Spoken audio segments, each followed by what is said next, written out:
That's bullshit.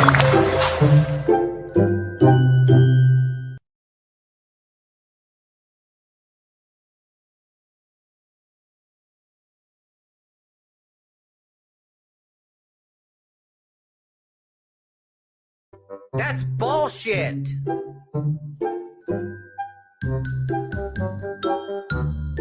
That's bullshit. That's bullshit.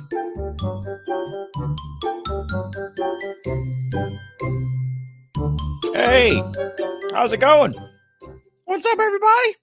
What's up, the few people that didn't go to Tinley Park, that aren't cool, that are broke or not having fun right now, that may or may not be drinking alone? I'm not drinking alone. I'm drinking Diet Coke alone. I had a beer in my hand and I thought, oh no, this is just going to look like depression. I'm not going to drink a beer right now and live and everybody to tell me you should be drinking a beer with me in Tinley Park. Me. And no, I'm apparently not alone. So let's see what's up. Will's hella heat. My only request from Sal is to see some of his candy rumor he has. Some of the nicest in the game. Well, I don't know. We'll see if any candy stuff comes up in this conversation. Will. Forward motion. Hello. Corbin. Hi. B and S. Reptilia. B and S. I'm gonna just call it BS Reptilia. This is too much like bullshit. Or it could just be bullshit Reptilia. You can use the name. I won't charge you much. Small town exotics. What's up? And there's really not that many people here, though. There's really not. 4 S's. Strange. Savage. Small town exotics. And another S. I was going for a 4th S, but we're just going to call you the 4th S, Kevin, again. Gilly, how you doing? She obviously couldn't get a ride up there. Gomez is over there in the waiting room talking to you folks. We'll keep him down there. Will says even my 200-pound dog is ready for this live, only because you spent all your money moving to Kentucky and you couldn't go to Tinley Park. Yeah, that's how it goes. That's how it goes. All right. So thank you guys for coming in. We got a few more Reptiler and PCF Funny Royals. Good to see you guys always coming in to the chat and helping us out and keeping it entertaining as we go forth into this good night. I'm looking at my thing through around my microphone boom. Too much shit in the way. Share my screen before we get to Gomez. Let's go to reptiles2u.com. Reptiles, the number 2, and YOU.com. Fill out a membership. And one of my buddies told me today that he was shipping a big retic next week, and he priced out, actually, Corbin, he's here in the chat. He priced out the shipping for the retic, and I'll take the little thing off my face for a minute. Priced out the thing on the for the retic for shipping, and he said that Reptiles to You is by far the cheapest of all with the discount deals. So you go on Reptiles to You, you type in the capital letters. Well, you do the shipment first. You do a bunch of shipments, as many shipments as you want, not just one, as many as you want to do in one day. You get 3 different uses of this coupon code, BALL0922, capital letters on the BALL, ball 9220922. And now we'll give you 20% off of your entire day's shipments on Reptiles to You, your entire checkout. And that is good until the end of the year, until New Year's Day, New Year's Eve, strike of 12. You can still get your 20% off of this wonderful service that we use here at Exotics by Nature exclusively, have been for like about 3 years or so now, and never had service in 22 years, almost 23 years of business like I've gotten from Reptile to You. Also never had service like I've gotten from John Lehman and his team at MorphMarket.com. They are amazing. I know that the genetic testing thing was a big subject. Chris Eaton at the Snakes and the Fat Man podcast featured the 2 guys responsible for doing the genetic testing last week on his show. You should go check that out. It was interesting and eye-opening and enlightening, and it gives us all a lot of interesting things to think about for the future. C-SERPENTS, the sponsor of so many of our podcasts, or at least me and Chris. Chris Nettles is an amazing person. If you see him at Tinley Park this weekend, give him a big hug and tell him Uncle Sean said to give him a big hug. Chris at C-SERPENTS is amazing. He's like, if he hasn't moved, you go in the front door to the right, and he's right fucking there. The racks are right on the end cap, right underneath the overhang, unless he moved.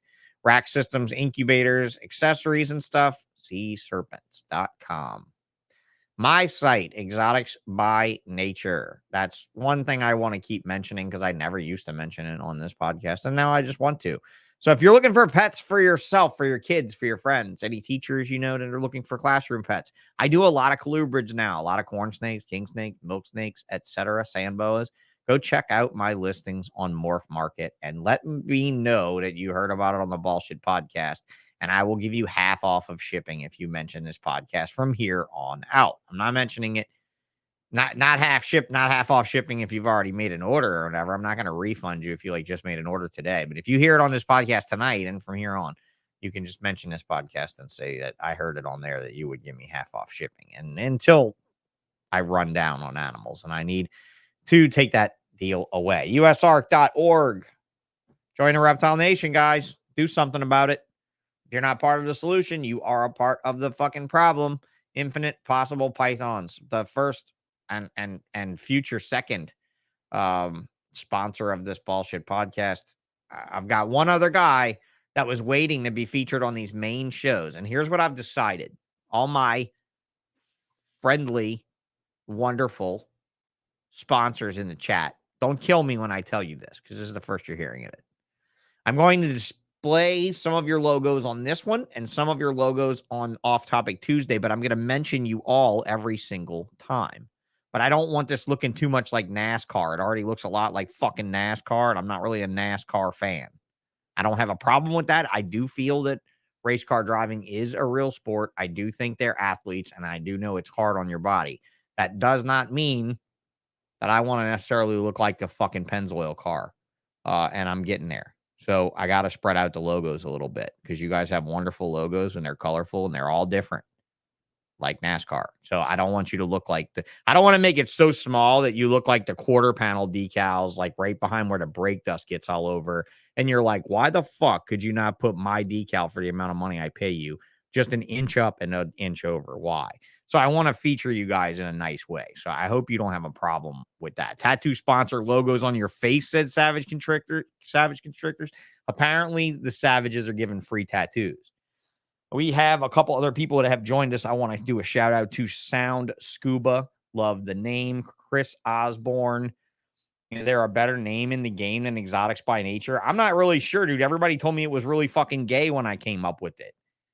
Ball Python Project says hit the like button. I totally agree. Please hit the like, hit the subscribe, and all that fun stuff. And say hi to Lizard Morse from down under. Thank you for joining us from Australia. Oh, my boy Nick Markham out in Florida or wherever the fuck you are, because he drives a semi-truck when he's not going to reptile shows. And Antoine Hood. Holy fuck. Look at this. He's in Tinley, right? Like he's in Tinley. He's not showing up fashionably late at Tinley, right? Or did you not go to Tinley? Did you really not go to Tinley? I don't believe that. I don't believe Antoine Hood is not in Tinley. But if you are, bro, thank you a lot for tuning in. It was a real great time making a fucking image of you, just like this Gomez guy I'm bringing on. All right, enough of plugging Infinite Possibles page. John Woodruff, MADRIVER, Reptile Collective, Steve Beamer. The Savages are here. Becca and Ricky. Shane Kelly. Always a pleasure. If I see this thing go to 0.3K and I don't go up 0.1, I'm going to be fucking upset. All right. Stranges and Bravo Zulu, the newest. And we will move on to the man of the time, the man of the hour, while he's completely impromptu and not prepared. Turning his air conditioner on or off. There he is. Beep, turning the fan. He's coming in like R2D2. Beep, boop, beep, boop. Hello. How are you tonight, Mr. Gomez? I'm Sal. doing good, Sean. Thank you. Somebody that I don't really know all that well, even though I've been around you in the circles for apparently very, very, very many years. Oh, he says he touches down at 6 a.m. See, now that's the guy I'm thinking of being. That's the guy I'm thinking of being right there. You see that? The guy that flies into Tinley in the morning, goes to the auction, and fucking leaves on like Sunday afternoon because I don't really need to be there that long. I got a challenge for Antoine because I saw his story Oh, I didn't saying see his let's story. He puts out too let, many fucking stories. he said let's make his episode the most watched Oh, yeah, I did see bullshit that one. yet. Of course, I You shared saw that that, one. Yeah, right? I did see that one. That's So funny. we'll challenge people tonight to bring the viewers up to like 100. I I mean, doubt that'll listen. happen, but Listen to this, okay? Look at this, man. You got the first Friday of this month, then we got Ozzy, then we got Bob Vu, then we got Oh, Antoine. forget So it. do you Forget it. think you would rather be in front of Ozzy and Bob Vu or behind Ozzy and Bob Vu? Oh, Because if he man. cancels and has some like very convenient, some impromptu fight broke out and I had to break it up and now I'm being questioned for it, or like I don't know what the fuck could happen, but something could definitely happen to take him out of the running if we do have a great show with Ozzy and Bob Vu. I don't see how we couldn't. That just seems like I'm too sure it wouldn't loaded of matter a roster. if I what came before or after those guys. So Oh, come on, man. Anytime in the roster is a good time to come, in my opinion, because look, I'm back to doing these things. And you were just telling me man. not a few minutes ago before we started, you were saying how you found the podcast after I had stopped. I'll give you a lot of credit, man, because I kept ball pythons and boas many years ago for quite a while, quietly, and I got rid of a lot of my collection. And the one thing that brought me when I started to have this idea that I would start to keep snakes again was your podcast. So I was listening to podcasts. Really? I was listening to just Joe Rogan, the podcasts that have been out for a long time. And I said, well, if I could find shit like Joe Rogan, wow, I mean, maybe I could find some snake shit. And I looked on there and I found Bullshit Podcast. This was like around 2018, like late 2018. I was at work walking around Staten Island listening to all bullshit episodes. Right. So that $15 a month did me good then. You actually knew who I was when I wasn't even there to tell you who I was. That's cool. I mean, there's some of that stuff I wish I could take back, but some of that stuff is golden. Like some of that, it's not necessarily other people, but I mean, I don't even mean take back the negativity. I mean, in the case of Lindley Rennick, I'd like to take back some of the positivity, but you know what I mean? I got a lot of mixed emotions about the old stuff. So it was like more or less, do we want to keep it out? Yeah, we need to keep that around. We don't need to put that away. That shit needs to stay out. Like it really does. It's like if you collect tattoos, everyone who has tattoos always has some bad ones. Yeah, bro, but I want to cover up that shit. Come on, I want to cover that shit up. I want to cover that shit up so bad. At least some of it, not all of it. Some of it. If you have tattoos, you have to have a couple of bad ones. Yep. But you got to have a couple of cover-ups. I actually have tattoos and I have a couple of bad ones, but they're not covered up. So I never got a cover up yet. So I can honestly be that guy and say I didn't get a cover up yet. That never was a chick's name on me that I regretted. Oh no, there's no chick's names on me at all. No. Just sign before I drop it and break it. So yeah. So 2018, but you've been around the hobby and stuff for quite a while, right? I mean, you've been in. Yeah. Very long time ago. I mean, like all the old school guys, like you mentioned a lot, Pete Call. Yeah. Pete Call is a personal friend of mine for a lot of years. I bought boas from Pete back in like 1999, 2000. Yeah. Okay. Yeah. So I mean, I have been around a while, but it was never really serious. I mean, I bred some boas and produced some litters and bred. I don't see how you could meet a guy like Pete and get close to him and not catch that serious. Because I mean, he sold me the dream, and it was my job to sell the dream to other poor fucks like me and him and McCurley and them, and they sold me the dream. And Barchak, McCurley, him. Not so much Brian Sharp and them because they just weren't social enough. They weren't out there enough, to like really make me want to do shit. Pete was such a fucking character. You got to know Pete in Pete's prime days when Pete was a fucking maniac. Dude. If you call Pete up and ask him, hey man, what happened back when the New Yorkers came to town? And they would be like, oh dude, they fucked my whole house up. They ruined everything. It was great. But I mean, I was there when my kids were real small, and those great carts that a lot of people have in their snake rooms, those like the Rubbermaid brood carts. Yeah, exactly. I was there. I remember watching Pete walking down the aisle of the building with 6-quart Rubbermaids stacked stacked where you have to look around, you know, to walk with it, of just clutches and clutches of pied balls, just tons of them, tons of them. It's a good time. Yeah, yeah. I mean, and that was just like blew your mind then, because you know he was stockpiling that stuff. I mean, he was literally like, "Oh, I sold a female pied, I kept 20. Yes, I sold a female pied, I kept 20." Like, and you're like, Pete, how many female pies do you have? I don't know, 300 or 400 of them at least. Yep. Yeah. And somehow did not find his way into this new marketplace at all, you know, because of the way it works. That's it. It's just the way it works. It's way too fast. Way too fast for the old school people. Way too fast for the old school people. It changed a lot. Yeah. I think back then it was more of like, you know, produce a bunch of pies, as many as you can, you know, or whatever the gene was, you know, pied or even a. Well, I can remember a time when him telling me, Sean, pie balls will never hit below $750 a piece, and I'm like, and you know, wait a minute, he was right for a very long time. Though. Let's just say that the morphs did not keep coming and keep coming and keep coming and keep coming, bro. That shit would have probably stayed up. That or ball pythons would have never been shit, you know, and not done anything. But I mean, I think ball pythons were a pretty solid air at like the 10th morph. I think that was probably about all it needed, you know, to run, you know, and I didn't wait that long. I waited until like the 6th morph, I think the 5th morph. And I was like, all right, I'm convinced this thing's going. This is a train that's going to run. This train is going to run and run and run and run and run. And we should jump on it now with everything we can. And that was in 2001. I wish I would have kept so many of these things that I had back then. But, you know, I was really more into boas. Right. And I think that kind of, if I would have been more into ball pythons earlier, maybe I would have had more. But, you know, the boas just take up so much space. I love them, but so much room, so much caging. Right. You could fit 50 ball pythons where you could fit 6 boas, you know. And you could fit 125 colubrids where you can fit 50 ball pythons. So I know exactly what you mean.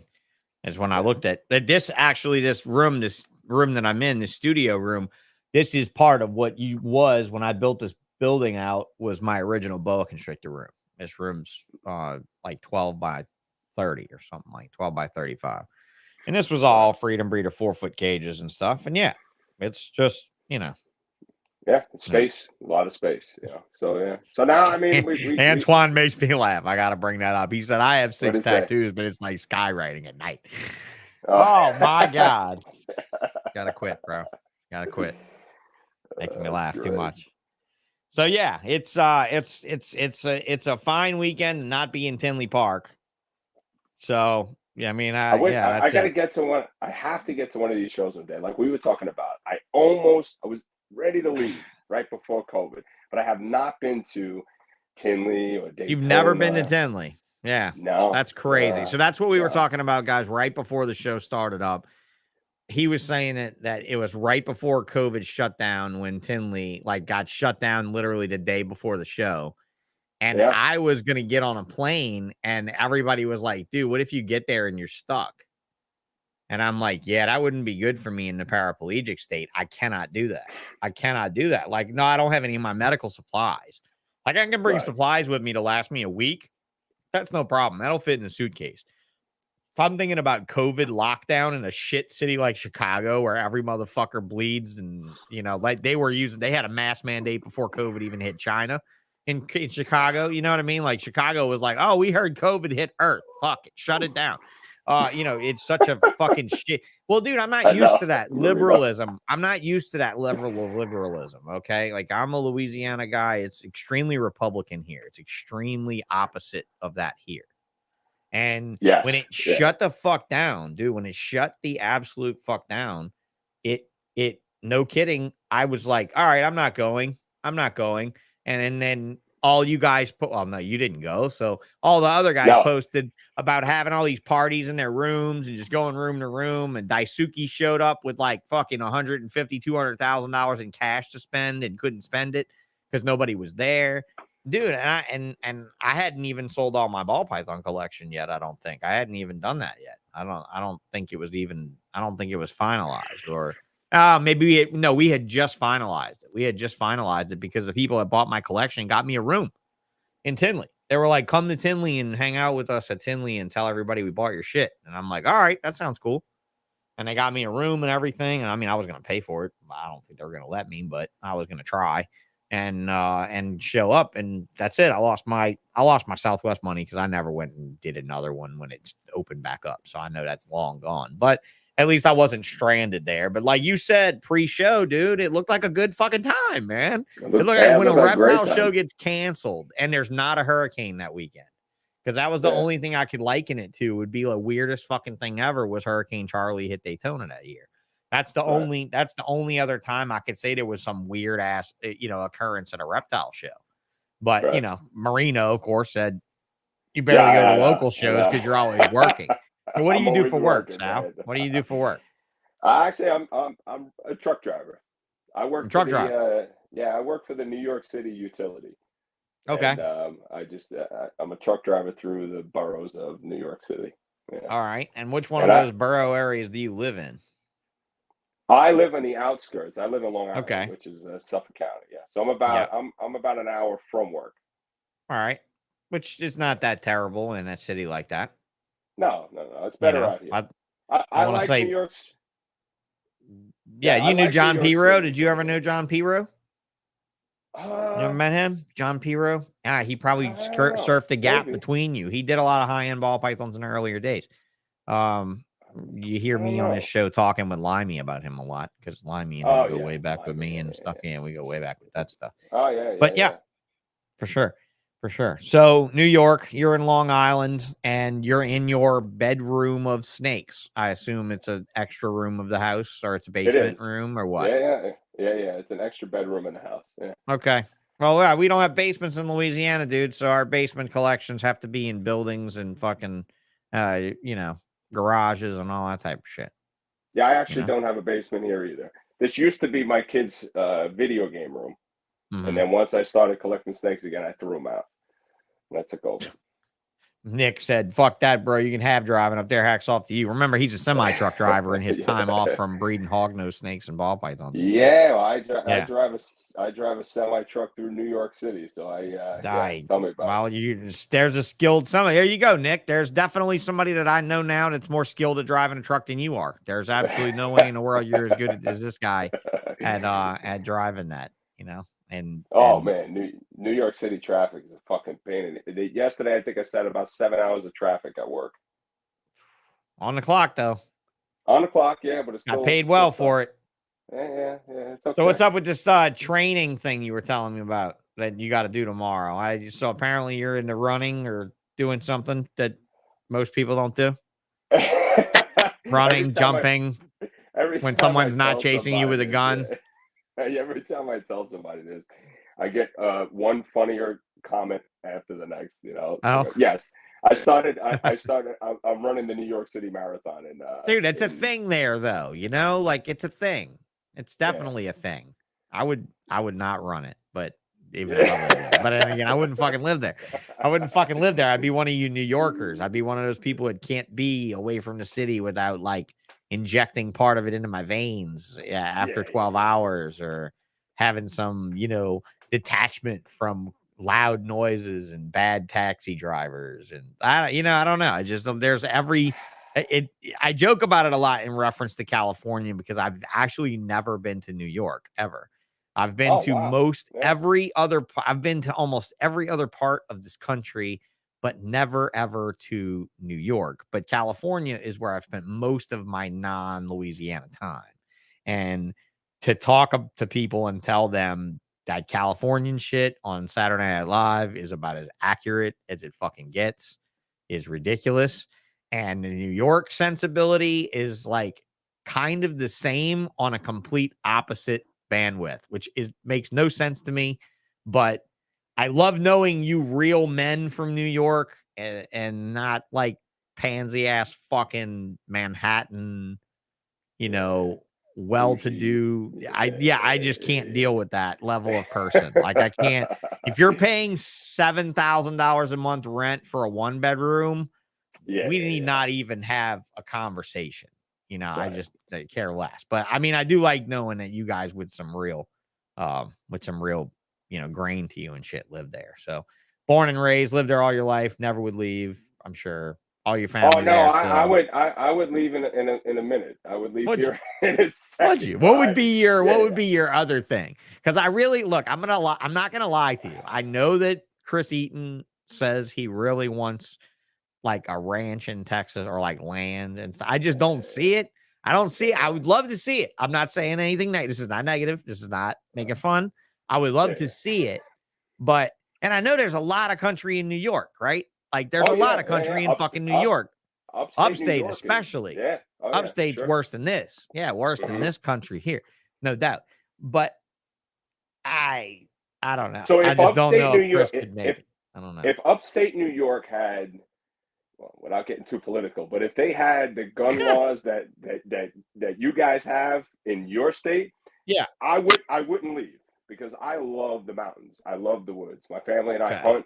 We fish. You're an outdoorsman. Okay. Yeah. We love the outdoor. We just came back from Yellowstone National Park. We were there last month. Incredible place. I could have just walked away from my life. It's a prehistoric place. It's if you could detach yourself from. Do you how old are you? 42. You're 42. Okay, so when you were a kid, when I was a kid, we were 42 together. We're both 42. When we were like fourth grade, something like that, Yellowstone caught on fire and burned. Heavily burned. Yeah. We were it talking started about burning when we left for our trip to head there. So when we got to Yellowstone to see Yellowstone, it was smoldering ash when we got there. So I got to see like the horror of that, and it burned in my memory. But then going to like geysers and being around like all the weird algae colors and all the shit that's there, it was such a prehistoric and foreign place. It's like Carlsbad or like a really good cavern. Same thing. Just detach yourself from there. And so to be from the New York area and to do what you do for a living and be transported back into basically a prehistoric time period has got to be a pretty fun trip. I mean, it was the geysers and all that the they just smell water, bad. That stuff that doesn't do anything for me. It's hiking up the mountain, you seeing like all hiking the up the animals, and shit. Seeing the animals and shit. Yeah, we couldn't do that. It was smoking and black. It was fucking. They were dead. There was deer looking like a Targaryen just came through with a fucking dragon and took the fucking something out of Lord of the Rings. They definitely fucking Game of Thrones was on and got burnt by a dragon. There's no doubt. It was awful, awful. They just had a bad flood, too, and a lot of the park was closed right before we went. We thought we weren't going to be able to go. Yeah. But we ended up going. So it's good. It was a good trip. Yeah, it was great. But we went for a hike up a mountain, went around the backside of the mountain, and we just sat there. And my son said, "It's so quiet, my ears hurt."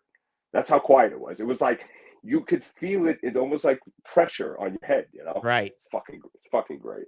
That's what they say about that quietest room in the world that nobody can sit in for longer than X amount of seconds. Because it makes your ears hurt. Yeah, it really does. Literally, you don't ever have that experience, and that's just creepy as fuck. So yeah. So if I could, honestly, I would go somewhere where there's some mountains, Colorado. Fair enough. Tennessee or something like that. Yeah. Hard to beat the Colorado mountains, man. Just build yourself. I've never been, but I want to be there. Build yourself a RV home, tiny home type thing. That's the place to have that kind of living. You want to live off grid and live like a tiny lifestyle and shit. Colorado's the place. I knew a guy that bought like 50 acres and it was uninhabitable and he had to put his tiny house on wheels, right? So he moved it around from place to place and had a different place to live every season. That sounded like a fucking cool thing. Never cut the grass, that kind of thing, never did that. So anyway, so you'd peace out of New York area. It's not something I hear that I believe from a lot of New Yorkers. So I don't believe a lot of it. I don't know if I actually believe that. I think I could believe Chris, because Chris went and lived the California lifestyle, which as much as it is like a New York lifestyle is totally not. And I don't know. They're very clashing for shit ass things. Of course, like he said, Colorado blows ass. If you have hog nose, of course it does. You know, I mean, Is that's that the one one where states? that's where the leucistic hognose bust happened out of, that got Barchak and all them people wrapped up years and years and years ago. That all came out of Colorado because it's a protected species in the state. But yeah. So what do you fuck with now? You fuck with ball pythons and blood pythons, huh? I don't have the blood pythons anymore. Oh, you got rid of the bloods? That's good. I Yeah, don't you know feel so what? bad about having bloods again now. All you people I keep asking, they're like, oh, they're advertising they have blood pythons on their page. And I'm like, oh, let me see what kind of bloods they have. Oh, yeah, I don't do them anymore. Cool. Yeah. That's fine. yeah. It was another one of those. That's fine.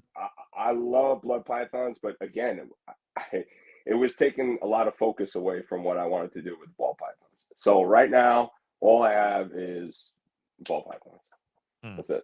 And I got one corn snake. Hey, Stan. Stan says Catskill Mountains is awesome. Great fishing. I need to get fishing again. Yeah, man. We hunt, we fish, we do a lot in the Catskills. Yep. Yeah. Yes, it's only about 2 hours away from us, 2.5 hours. And he says, what? No bloods? Yeah, no. He bitched out on the bloods because he said, I can't handle how much space they take up, and they're mean and they poop on me. Actually, mine were not mean. Reds? They were not mean at all, man. Oh, dude. What kind of bloods? Red bloods? You just messed with them?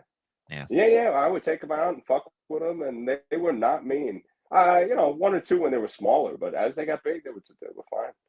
I just remember back in the day, watching Tracy Barker pick up these giant fat snakes, and I always wanted blood pythons, and I finally Did you ever produce them or no? No, never got to that I point. found that was actually pretty spectacular. That was fun. I bet, man. I was really looking forward to it, but then yeah. I hit my absolute perfect Punnett square on bloods. I had 16. We had 17 eggs and one egg died. And it was 16 eggs from a golden eye to the one or the other one. It wasn't for 007s. It was for, or maybe it was for 007s. It was one of the double gene breedings that we did. I did two codoms or two ink doms, whatever you want to call them. And we got 16 eggs to live and hatched 4, 4, 4, and 4, and hatched 2 pairs out of each 4. 2.2, 2.2, perfect, absolute perfection. And I had never hatched a Punnett square that was perfectly sex fixed and mutation fixed ever that I remembered ever, except for that one. Was that something that you were going for, or was that just no? You happen to realize it. No. I find consider that. I'm kind of a numbers. I was not really good at math, but I'm kind of a numbers person. I don't know if that really makes sense saying it that way, but I find correlations and things. And like when I worked with animals, like a lot, it was one of the more enlightening conversations like this I had was with Bill Brandt in like 2015, 16, when he came to my facility and sat with me for like hours. And we talked about production of ball pythons and stuff on a massive scale for gourmet rodent. And we talked about the correlation of follicle size to successful productions in ball pythons, not from what I had experienced, even though I had been using an ultrasound twice as long as he had on ball pythons. But I had been doing it with like fucking 400 females, and he had been doing it with like fucking 8,000. Okay. Yeah. And it's just like anything else, bro. When you get into the big numbers, it's where the big accuracy comes in, and he could tell. I'm like, okay, so tell me what the magic number is, Bill. What do I not breed? And he was like, anything that's not 14 millimeters is not worth our time.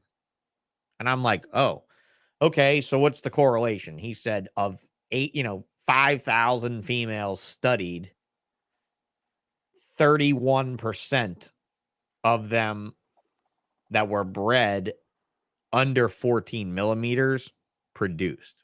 Therefore, we didn't feel it was worth our male's time to introduce them. We can't ultrasound. Basically, they couldn't ultrasound every female in the collection. So they're trying to like clock a ball python. Like if a ball python's follicles are X amount of size and I breed them one time, what is the percentage of fertility of success, right? Yeah. So that a big collection could produce a ball cheap enough to wholesale and retail 2 or 3 times over and compete with the market, which is what we're seeing now, which is like I go to my fucking Petco down the street and they got scaleless corn snakes in Petco for $800 for a scaleless corn snake. Really? I Yeah. haven't been to Petco in so long. Now wait, Wow. now look, they'll sell them because they do those 50% off reptile days all the time. Oh, So yeah. they do those days, but the little managers and department heads at Petco now can select from lists of mutations they want to get in their store if they really know what they're doing. Right. And so like they're really refining the process of mass merchandising and retail. So, you know, I dial that back, I'm thinking, you know, companies like Bill Brandt that could say, oh, we need to be able to produce a ball python for the least amount of money possible. So what's the number? What's the percentage he's looking for? If it's not 31, what is he, over 50? Oh no, he's looking. No, I mean honestly, I can tell you that if I have a female that gets to 18 millimeters and I breed her once, it's like 98%. It's like there's a line there where like if she doesn't cross this line, she ain't going to. So he would rather wait until she crosses that line than even try bothering to breed her. Much less my theory was that an actual copulation with an available male would cause her to potentially start the process.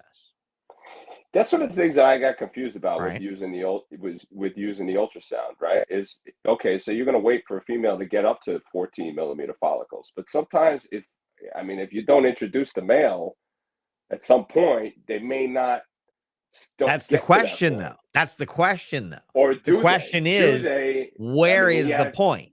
Where is the point on the scale where you can do it reliably, like commercially reliably? Where well, they're looking at they're looking at sheer numbers and basically they're just trying to get a ball python down to the almighty production cost of an African ball python, which obviously now with freight and everything isn't even a thing anymore. But when you guys heard me talk about like when I trained Tim Bailey on how to sex ball pythons and we sexed all of those hatchlings that came in from Africa, the most money I ever paid for normal ball pythons from Africa, the very last importation I did was in 2006. The most money I ever paid was in 2006. I landed them in New Orleans for $4.25 per ball python. That was the least amount I ever paid was 98 cents. Wow. We landed them in New Orleans one year for 98 cents.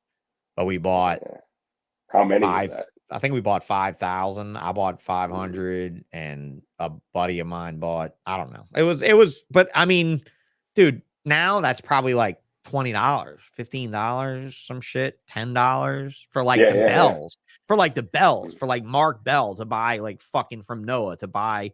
They probably are landing them for 8 to 10, maybe 12. I don't have a fucking clue. But just to think about the idea that these companies are trying to hit that number, right, Sal? Like they're like John Mack, probably 2016. We were in Arlington and Mack, Reptiles by Mack. John was there and John's like, we were talking about this. We were having a good conversation back and forth, me and him and one of his helpers, manager guy. And he said, how much do you think I got in a ball python? I'm like, $65. He's like, how much do you have in a ball python? I said about 125. That's why I said you have 65. And he's like, I have 35. My goal is 25. And I'm like, wow, you have $35 in a ball python. Meaning like any morph, doesn't matter what it is, production cost is $35. That's it. Hands down. So these are the things to consider when we start looking at the world of ball pythons and how it all works, right? And so these numbers, I was listening to this man. I was very open-eared because he was listening to what I had to say because I had been using an ultrasound with your same theory of if maybe I breed them, maybe they won't grow the follicles. But I don't know because this right now it's happening to me where I ultrasounded a few females and they have not seen a male and they did not breed last year and they're at 15 millimeter follicles. And I Right. just did it this week, and I'm like, oh shit, look at this. Here we go. Better jump on it though. That's the Yeah, point. I did. Yeah, My I did, thing, yeah. 16. If they're in the 16 range, I'll breed them twice. If they're between 18 and 23, I'll breed them once. That's it. One time. That would have been it. So like I would have, like in the earlier days of me using an ultrasound, like my pinstripe male in 2004, I think I bred him to 16 females and 11 of them produced. Wow. And that was 41 pinstripes. The year pinstripes were 12,000 at the lowest and 22,000 at the highest. Can you believe that? When that was with one male. So 42 pinstripes with that one male. So like that kind of shit was really, oh, thanks, Shane. Shane said that info is gold. Yeah, This info is gold. I think you guys should hit the like and the subscribe button on just that note alone. I mean, I think everybody here is already a subscriber. I don't think I have to tell you guys to subscribe. PNS, he says 5,000. What do you do with that many? Yeah, what do you do with 5,000 ball pythons? You supply the biggest chain of fucking pets. You supply the biggest chain of pet stores. Well, okay. Well, no. This is the numbers that they would have been to now. They're probably at. You'd have to get Ben Cole on the horn for this real number, and maybe he'd probably lie to you. But what, double, triple? No, I would probably say with the situation of rodents, I would not maybe I would question double even, but I would think that you've got Mark and Kim Bell, right? Reptile Industries, you've got Reptiles by Mac, and you've got Gourmet Rodent. All of them are doing wholesale, but they're not just wholesaling your Petco and PetSmart and Pet Supplies Plus. They're wholesaling DFW Reptarium and all your local mom and pop pet shops. I mean, the Bells do absolute tons of local mom and pop pet shops. I mean, Kim even pulled me aside once and said, Sean, what are you charging for shipping? At the time, we were charging $40, you know? And I'm like, oh, I'm charging 40. And she was like, why don't you charge 45? It's not 50. And I was like, but why would I charge 40? I was like, but why charge 45? She was like, well, are you covering your expenses at 40? And at the time we were. This was a long time ago. This is probably 15 years ago. And I was like, no, we're covering our expenses. And she said, do you know I add $5 to every single box I ship? Do you know how many boxes I ship a year? And I'm like, Kim, are you buying shoes with that money or a car? I hope you are, because Mark and I are not smart enough to do that kind of shit. And we're not pretty enough to pull it off, giving it to people. You know, and she said, you know how much money we really make on charging people the handling fee, the packaging and handling fee. And I was like, yeah, you're making I think they were up in like $10 or $12 per package. And so by the time they processed the credit card, paid for a box, a bag, everything, they weren't losing money. They were making money. She was making like $6 to $7 extra per sale just on the shipping price. And I was like, wow, that's really well oiled. Nobody's hating it. Nobody's like, oh, fuck. This bullshit is like, you know, this is bullshit. This price sucks. You were like, no, it was good because their discount. Yeah, but dude, their discount was so fucking much better than yours. You know? You know what she said? She said, I told her, I was like, you know, I got you beat though. And she's like, how do you have me beat? And I was like, do you know Marshall Van Thor? And she's like, Marshall. I was like, yeah, you know the quiet guy that's always at the shows wearing the Honda shirt? Oh, yeah, I remember him. He's really sweet. I talked to him once because he never says anything.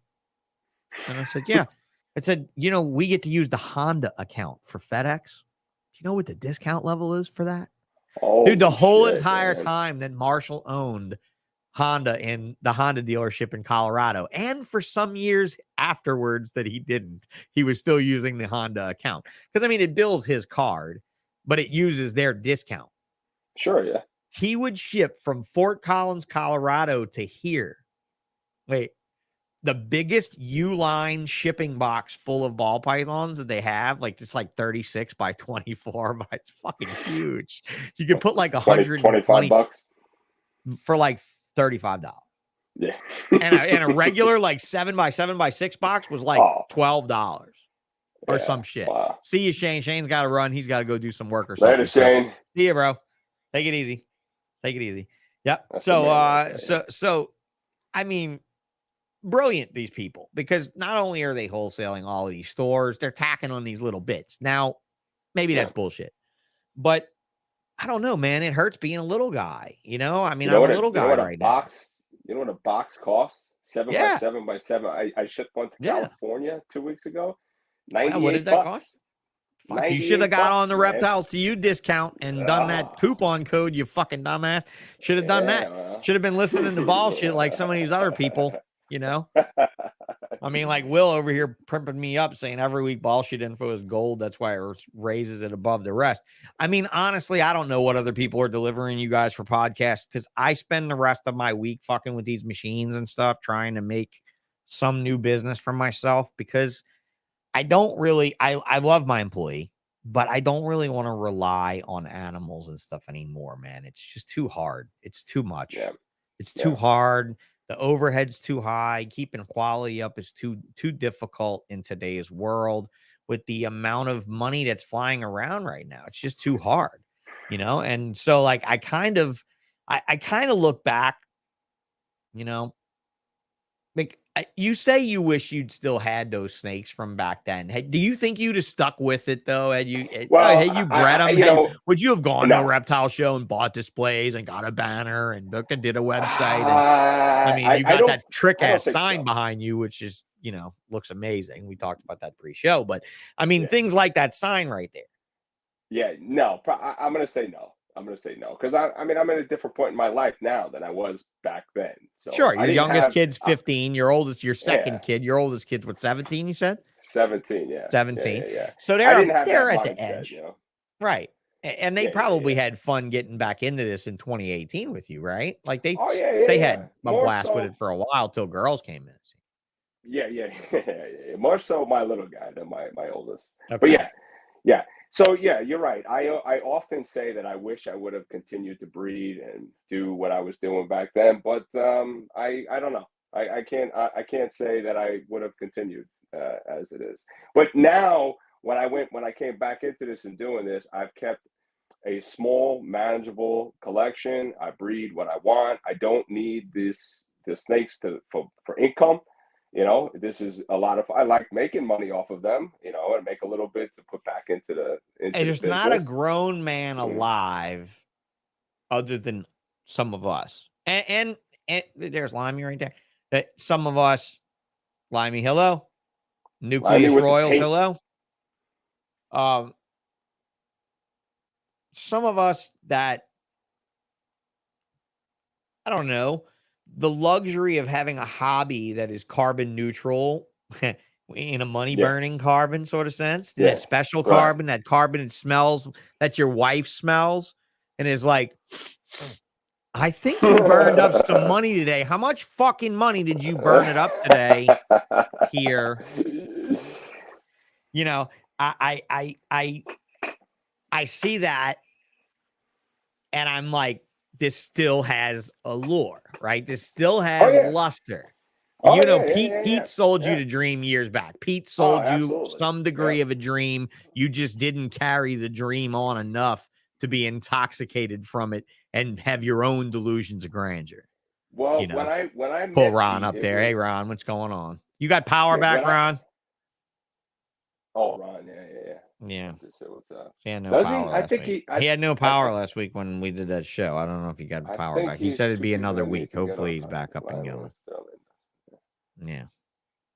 Well, so back then, I had a buddy of mine. I don't know. You might know him, Kevin Johnson. Kevin Johnson Reptiles. You know Kevin Fuck Johnson? yeah, Of course Kevin you do, Johnson right? and I. Hell So yes. so Kevin Johnson got me a sick fucking deal on genetic stripe stuff from Ralph Davis by trying to steal back. the sale from Ralph. Oh, that was a long time ago. No. Hell yeah, that was in 2001.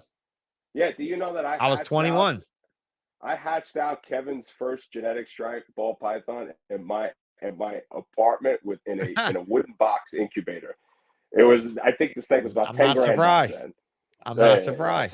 So Kevin was the one who initially got me in and met Pete because Kevin had an inheritance and he went down to Pete Collins with like, I don't even know. I think it was, who knows, maybe 25, 50,000. I don't remember at the time. I bought 2 albino boa males and 66% het albino females, which all proved out to be het. So we just think Pete was drunk and high and picked from the wrong bin, but who knows? But anyhow, and then that's when I That was probably a started to see this. I was like, real possibility. yeah, oh yeah, right, yeah, Yeah, absolutely. that time And I very was like, expensive. holy shit, man. I couldn't believe the amount of money that was spent on the snakes. And I didn't buy them at the time. Years went by, and Kevin was producing snakes, and people handing him $5,000 for one fucking snake. I'm like, you gotta be kidding me. Oh, Is this man. real? I mean, I love snakes. I want to do this, you know? So then we went to Pete's, and I started buying some snakes then. And yeah, so Pete did sell me the dream. And Pete is the reason why I happen to like albino. And I know albino is not the most sought after morph anymore, like it was back in the beginning. But I don't know. I still love it, so I keep it. It keeps its luster with us old schoolers because we remember seeing unobtainium. You know, Yeah, man. you remember seeing unobtainium, and then you remember thinking what the price could possibly be, and then finding out what the price really was, and truly being absolutely blown the fuck out of way, away by. Fuck yeah, man. And I mean, and that's exactly how it was. Like when I was like, Mr. Pete, how much is a piebald gonna be? Hey, kid, 25,000. these things are gonna be $40,000 to $50,000 a pair. Yeah. And I'm like, what the fuck? And I paid Yeah. 14, I think, for our first one. So yeah, it's great. Did Pete ever tell you the story about the first albino boa constrictor they bought with drug money? You ever hear that story? No, was that him and his computer partner?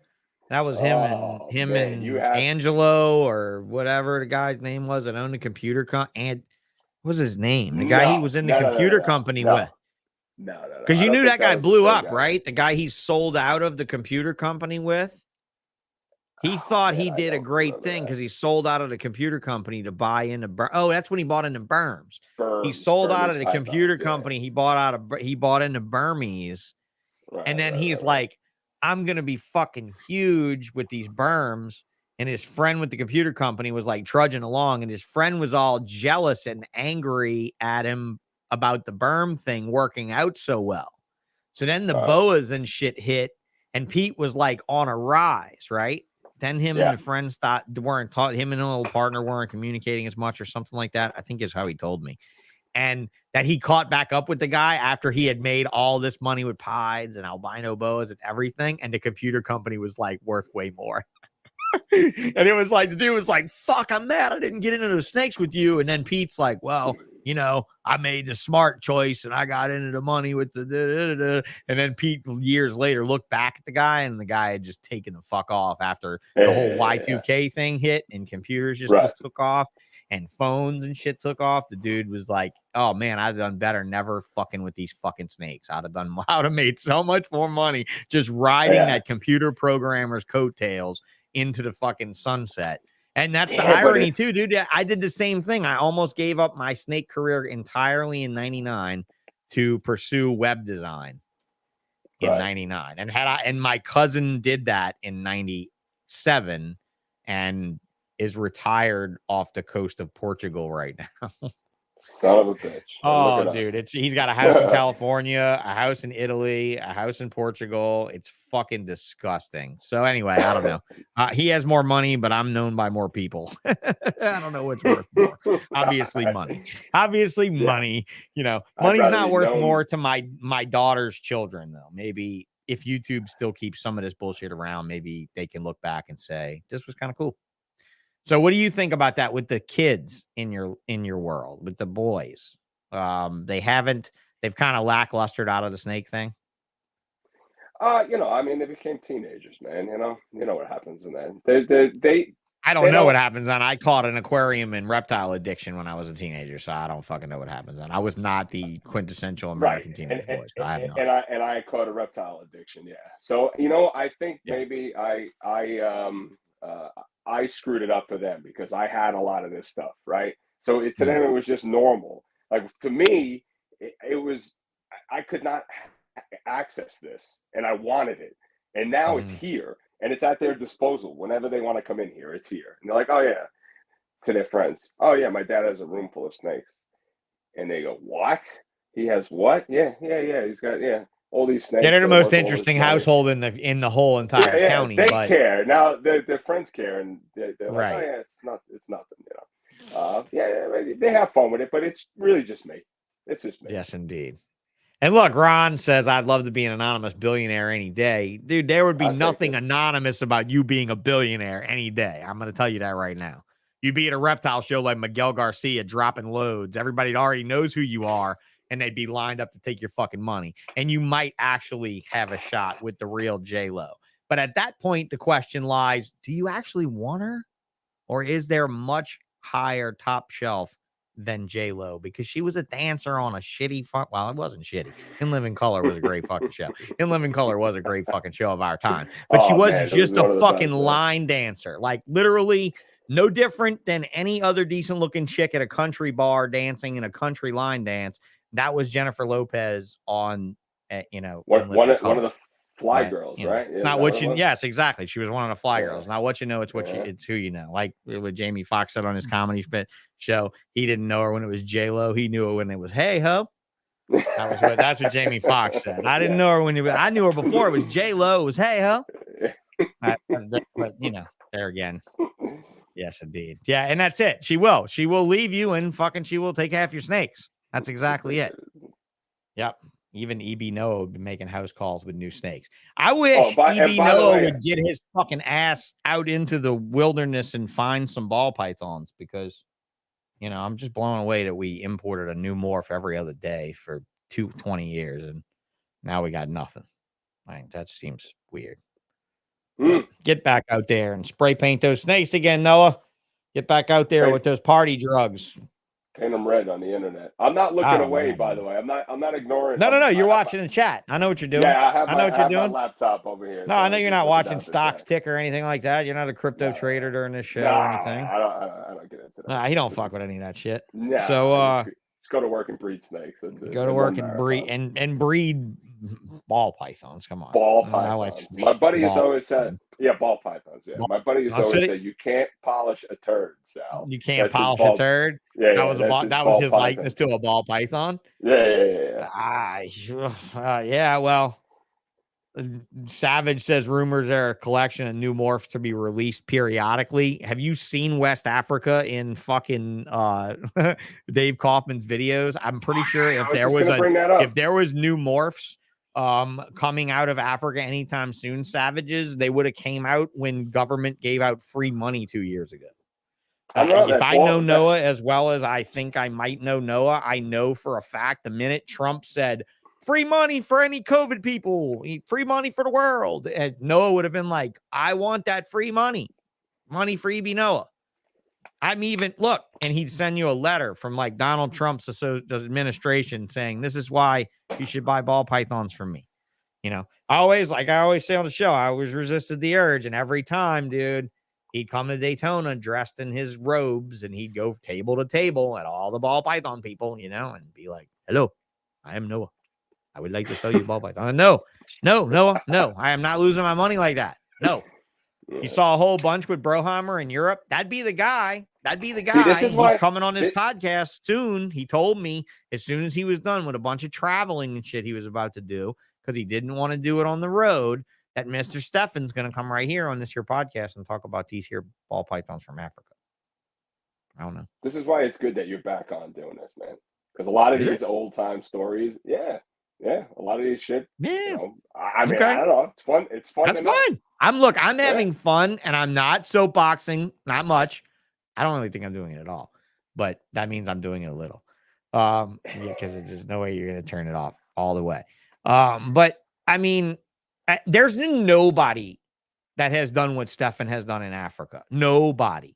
No person alive. I can bring you Jeffrey Doth. He imported for Bob Clark for years. I can bring you Joe Fossey, who said he's interested in doing this podcast, who imported ball pythons for Bob Clark in the very beginning and in the earlier days of Africa importation.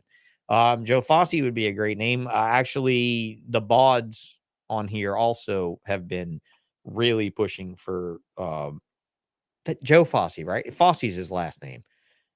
But there seems like it gets in my head that there's another Fossey that I'm fucking with that that I don't want to say the name wrong. But yeah, I'm pretty sure it's Joe Fosse. I know Jeff Doth because I was at a reptile show in Memphis, Tennessee, a fucking Repticon. Probably the last Repticon I did was in 2017, maybe. And this guy was looming around the table. He's just kind of lurking and stuff, just kind of looking at the real, you know, kind of just basic looking dude, long hair, whatever, reptile show guy. And sure enough, it was Jeff Doth. And I was like, what's your name, man? And we got to talking about Africa and ball pythons in the early days and stuff. It was a weird show. Turns out there's an entire populace of South Africans living in the Memphis area for horticultural reasons. I don't know exactly what horticultural expertise these gentlemen possessed. They didn't look very Afghanistan in their heritage. They looked very white South African, you know. They were very white South African individuals. They were at that show as well. And we all had a really great intellectual conversation on the old African ball python game. So, but no one has been there 60 fucking times like Stefan. 60 fucking times. 60 fucking times. No other podcaster alive other than Brian Barchak, actually, who must have this book and the re-release of this book, because I think there was another one released. I know the green screen fucks it up because it's a green book. I'm sorry. It's a mostly green book. Stefan's book from, I mean, it's super thin. It's hardbacked, but the hardbacks add up to more than the pages. And maybe it's a lot longer in German. Maybe the German's much longer. The German English translations are terrible, though. And his German English is really not the best, so it should be really fun having him on this podcast. Because I'm not going to make fun of his accent. You guys can just do that in the chat, and we'll tell him not to follow along. He'll be like, "Can I follow the chat?" And I'll be like, "No, the chat is not for the guest." You know, that'd be it. And that'd be it. Because I mean, really, like his fucking language is terrible. But yeah, copyright 2001 on this book, right? And I've gone through it on the show a couple times. Yeah, I've done this a couple times on here. Like I've actually, you know, I got a couple of them old books. I don't think I have that one, but this was the fuck, man. I mean, this was crazy. I couldn't wait to get this book, and it was so unfulfilling. I can't even tell you how unfulfilling it really was. It was fucking awful, you know. But I will say this: what we were looking at was these charts in this book, like right here. This is actually the reproductive chart of like they gave female wild caughts. So this is the overview of sex, length, weight only on females and the clutch sizes of 206 wild caught ball pythons in 1997 carried out by the CITES Secretariat, right? So this is actually the CITES Secretariat's notes on production. Now, this might not have been insightful to you at all, but there's a 1,500 gram, there's a 1,600 gram female on this list that laid 13 eggs. Wow. You know, like some of these data points, like this was the early, like what data were you were going to find as a ball python breeder when you were me, when I was 21 in 2001 and about to embark on the most expensive fucking business endeavor of my life until I opened a fish store, until I opened an aquarium store with the money that I made from ball pythons. So, I mean, ultimately it's one hand washed the other, but like, this was what we grew on. Like, this is the kind of data that we got. This is the data that you spoiled motherfuckers get. Okay.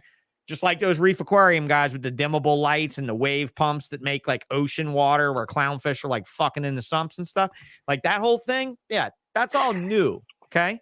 You bitch about like, oh, I don't know, your YouTube's kind of grainy and you could have a better animated introduction and you know, and are you fucking actually serious right now? Like, you guys are the most spoiled group of herpers ever. We had nothing. We had nothing. We had nothing. Yeah. Me and this dude had nothing. What was the year that what was the ball python manual with the book with the little spiral? Who did that book? Oh yeah, what was that? It was Kevin McCurley, wasn't that a McCurley? No, that wasn't. No, that McCurley, that wasn't design. That wasn't designer morphs. That wasn't. No, I still have that book. It's a little spiral notebook. With all the charts in it. Yeah. Was it? It wasn't Snake Keeper, was it? No. What was it, Snake? Oh yeah, that's it. Yes. Yeah, it was yes. Dan and Colette Sutherland. It was what they were. Remember the ball python VHS tapes? What year was that? Yeah. Oh I God, that was yeah, that was the companion to the VHS tapes. So that was after, I think maybe 2003, 2002, something like that. Yeah, no, it was Dan and Colette. Yeah. That's exactly right. Oh, yeah. That's exactly right. Yeah. I have that. I have it somewhere. I don't know where it is, but That's do have it. incredible. Definitely find it and save it. If you don't love it, give it to somebody that's new in the hobby. Bring it to a show and give it to a person that you think will respect it. You know, because a lot of this shit's gone. I mean, you can't get the best books now. I mean, you can't even find them. Like, you can maybe find a couple of them and everything, but I left your comment up there forever, Ron. But that's a great fucking name to throw out there. And yeah, of course, Stefan's going to produce a new book. You know what? Because he's going to be like, oh, I produced a book like a few years ago on ball python. Fuck, bro. Stop producing a book. Produce a website that's paid for.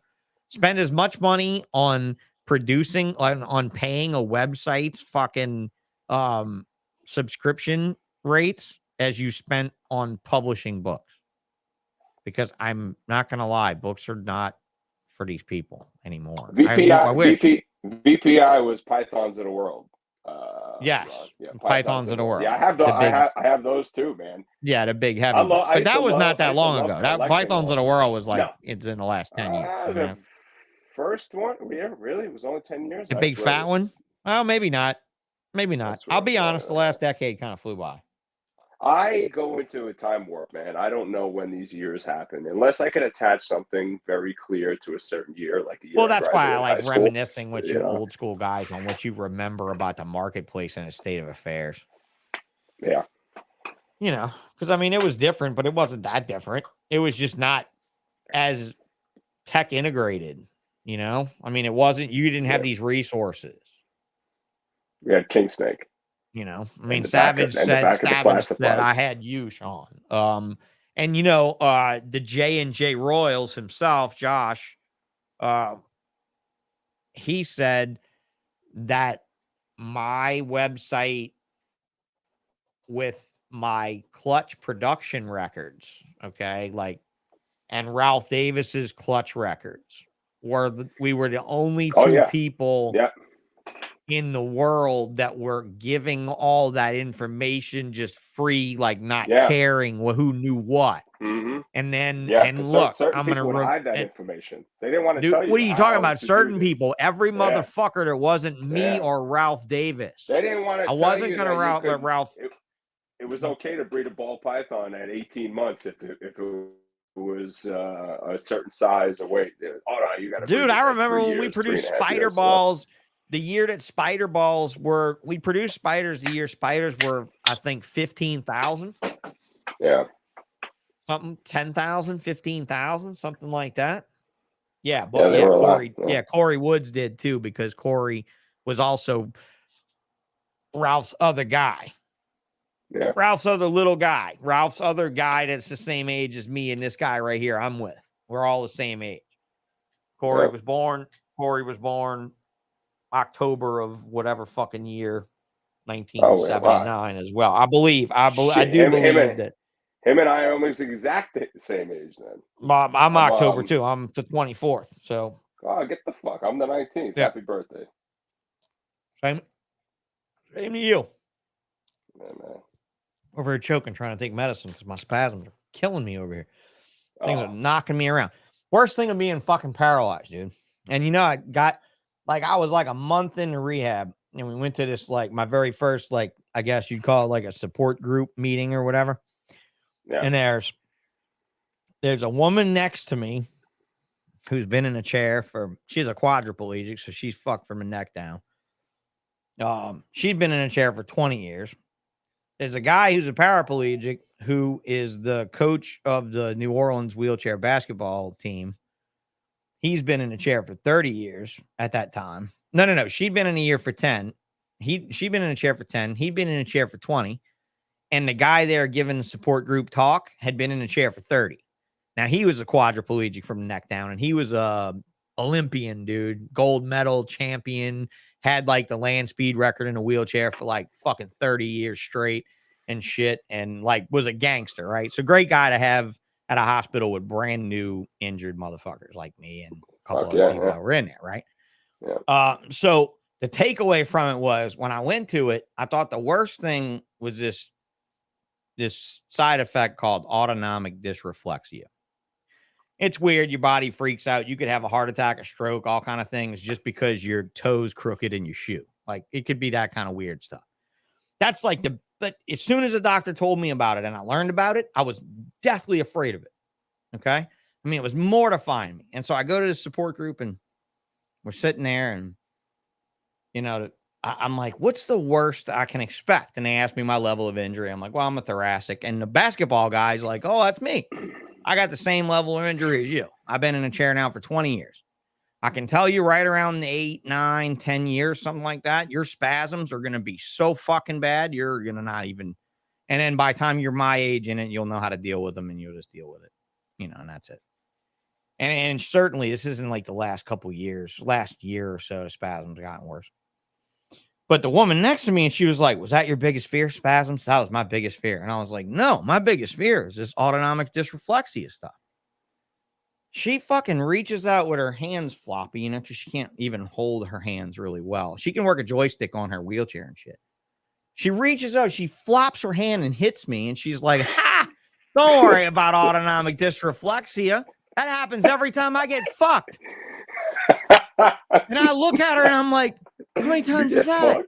And she's like, oh, 3-4 times a week, tops, honey. I'm not that active. It's fine. And I'm like, what the fuck? I mean, this dude, she's so overweight, and this woman's so fucking injured. It's so sad, you know. And she's oh, it happens every time I get fucked, baby. It's fine. Don't worry, it'll be fine. And I'm like, oh fuck, man.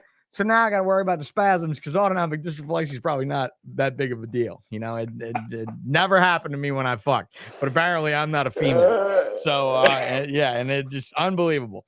So, yeah, that was one of those moments where I was like, yeah, this is why I'm such a feminist, bro. Because when a woman truly wants to say what the fuck's on her mind, she says it. And I'm fine with that. I'm fine with that.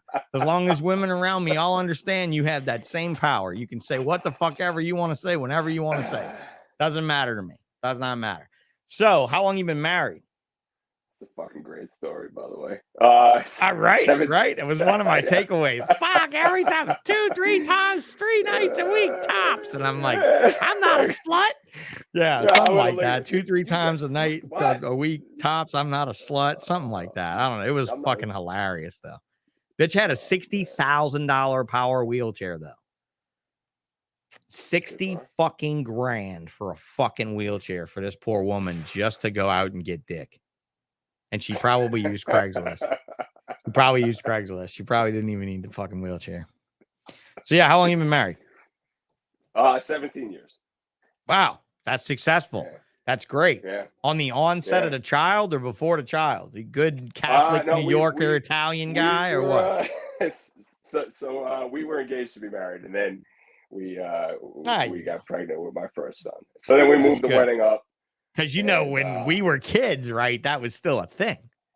That was still a taboo, no good thing, even if you weren't in that much of a religious family. My family wasn't religious either. It was not a good thing for my family. It wasn't that big a deal. It wasn't that big a deal for my family, but we moved up the wedding, so it worked out. We didn't go anywhere on a honeymoon. We went to Montauk, which is at the end of Long Island. What does she think about the snake piece? Oh, my wife loves them. She loves them. She likes to come in here and give them names, but she doesn't touch them. Okay. She doesn't touch the snakes. She helps me in all the behind the scenes stuff. Okay. If I need receipts printed out. Yeah, business operational stuff. Sure. Right. Supplies bought from the store. Anything that she tubs clean. You guys are she can help me do that. Yeah. Yeah, where else can you get this content? I don't know where else, but here it's plenty. Here it's a plenty. It's not a plenty next Tuesday, though, because I don't know who the fuck I'm having next Tuesday, guys. I don't know. I might have to call Mrs. Gomez over here and ask her what we're talking about on Off-Topic Tuesday. Ask her what's going on. You know, be like, hey, we can't talk about ball pythons tonight. I don't know if you know anything about anything else, but we can't talk about ball pythons tonight. We talk about anything else, though. Could be anything. Could be insurance, could be cookies, could be fucking children and how to raise them. That's the beautiful thing about Off Topic Tuesday. And don't think I won't stretch to that extent at some point just to satisfy you fuckers. And maybe we find golden content there too. Maybe we find the next Rachel Ray that doesn't swell up and look like a fucking beast on TV. Limey likes the old school memories. Limey, I like sharing them with these guys. They definitely count. Limey, guess what, dude? You are a present, amazing person, but you are also an old school memory.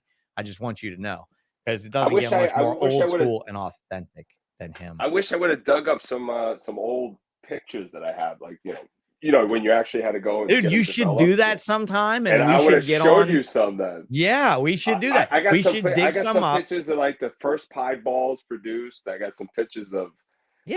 Do this. Dig that up one night, and we'll do a Friday night show, and we'll do it with the After Dark theme and all, and we'll look. Welcome to Ballsh After Dark with your host, right? Sean Bradley. We can play that, and then we can just talk about whatever the fuck we want to talk about. Was that the quadriplegic that did that? No, not at all. No, that was actually a woman that's as attractive as her voice sounds. Yeah, she's that good looking. She's that good looking. We'll keep her name a secret. but yeah, so yeah, I just don't want any other podcast taking the voice. I don't know. It was my claim to fame as close to USA Network late night Gilbert Gottfried, tits in your face type throwback, Saturday night flick replay type thing. That was the best I could do. So, or the best I could do, or the most I was going to do. How about that? The most achievement I was going to strive for was that right there. But yeah, I'd love to do the late night talk show thing with you sometime where we just bullshit with pictures and stuff like that. Cause I think that'd be fun. Cause we could talk with we could bring out old price lists too, We'll get a special guest and try to swindle Pete Call. Dude, it would be amazing if you could get Pete on my podcast. I actually wrote him a very not friendly but friendly message saying "fuck you" for doing other podcast other than mine first and only, and that just really bothers me. So I don't care. I don't care whose podcast he did. I don't care how many he does. I only want him to do this one for me. And that's it. So tell him that. Tell him you need to do this with me. Don't even tell him it's my show then. It has nothing to do with me being me. That's not it. It has to do with the fact that I don't know that Pete doesn't feel too personal with me at this point, though. You know what I mean? Yeah, like same with you.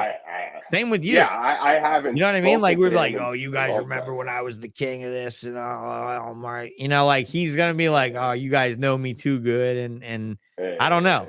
He wants to be interviewed by somebody that still thinks he's a legend, not the people that know the real man. But honestly, the real man's the beautiful part to me, because I mean, he was a legend to me for many years. I mean, I remember when he was really going through his party days and like the later days of like 2003 and 4 and 5 and stuff. And he would call me on the phone at like fucking, Amy would be out doing whatever. And he'd call me on the phone at like 11 o'clock at night and be like, I'm making a sandwich. I'm laying naked on my couch, staring up at my cathedral ceiling, my log ceiling that's 35 feet tall. It's fucking prettier than your ceiling. Better than your fucking ceiling. Or I'd call him to ask him a question about a fucking price for something, and he'd be in the garage with the dirt bikes with his kid, and he'd put his son on the phone when his son was like 4 and just learning how to curse people out on the phone and been like, hey, tell Mr. Sean he's a faggot. And the little kid would get on there, and I'd be like, dude, you're teaching your kid wrong, bro. You can't do that. And I was like, it's funny and all. Like, I could laugh about it, okay? But you don't need to be doing that. Oh, yeah. And the little kid, hey, Mr. Sean, my dad said you're a pussy. My dad asked you when you were going to stop being a little bitch. And he's like fucking 4. And I'm hey, Pete, give me a fucking break. Nobody else ever did me like that. And I was still happy to answer those phone calls at 11:30 at night because you didn't know what gold you were going to get out of Pete's mouth either.